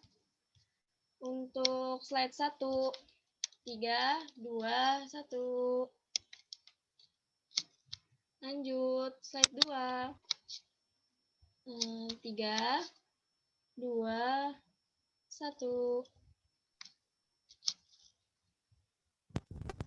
Lanjut, slide 3. 3, 2, 1. Lanjut, slide 4. 3, 2, 1. Slide 5. 3, 2, 1. Slide 6. 3, 2, 1. Dan slide terakhir. 3, 2, 1. Ya, sudah. Terima kasih teman-teman. Saya kembalikan ke MC. Baik, terima kasih kepada panitia yang bertugas. Dan Bagas dan teman-teman sekalian, sesi dokumentasi tadi sekaligus menutup acara kita pada pagi hari ini. Terima kasih kepada teman-teman yang sudah sangat antusias dan juga semangat dalam mengikuti rangkaian acara Replication 2021 pada hari ini. Ya, kami juga mohon maaf apabila terdapat kesalahan kata-kata dari kami yang kurang berkenan. Akhirnya saya Bagas Alfi Maulana, SKPM 56, bersama rekan saya Zarfa Khairunisa, SKPM 56, pamit undur diri. Wassalamualaikum warahmatullahi wabarakatuh. Wassalamualaikum warahmatullahi wabarakatuh. Waalaikumsalam Terima kasih warahmatullahi teman-teman semua. wabarakatuh. Terima kasih, Kak. Terima kasih, Kak. Terima kasih. Tanam sajalah alam sehat, tanggung jawab.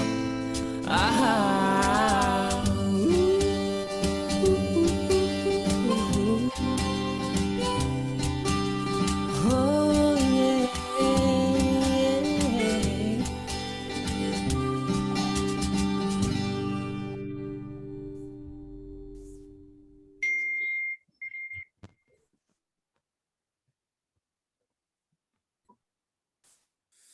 Mungkin kita sedang lupa cara jadi manusia. Harusnya sebarkan cinta, bukan hancurkan dunia. Hidup bukan hanya tentang tumpuk harta atau berlomba jadi penguasa. Apalah artinya kita tanpa semesta? Lindungilah satu rumah kita.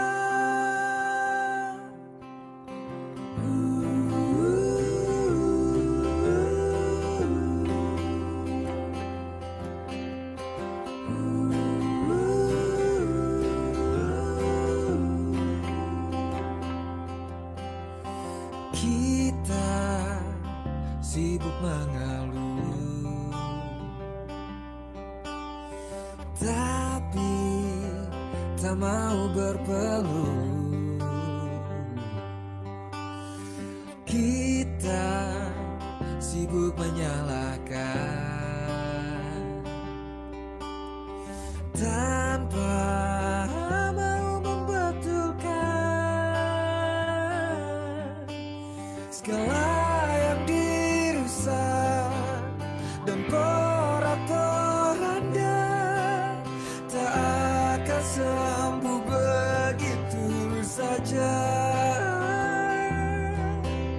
Mulai turun tangan, aksi demi bumi yang lebih baik untuk diwariskan.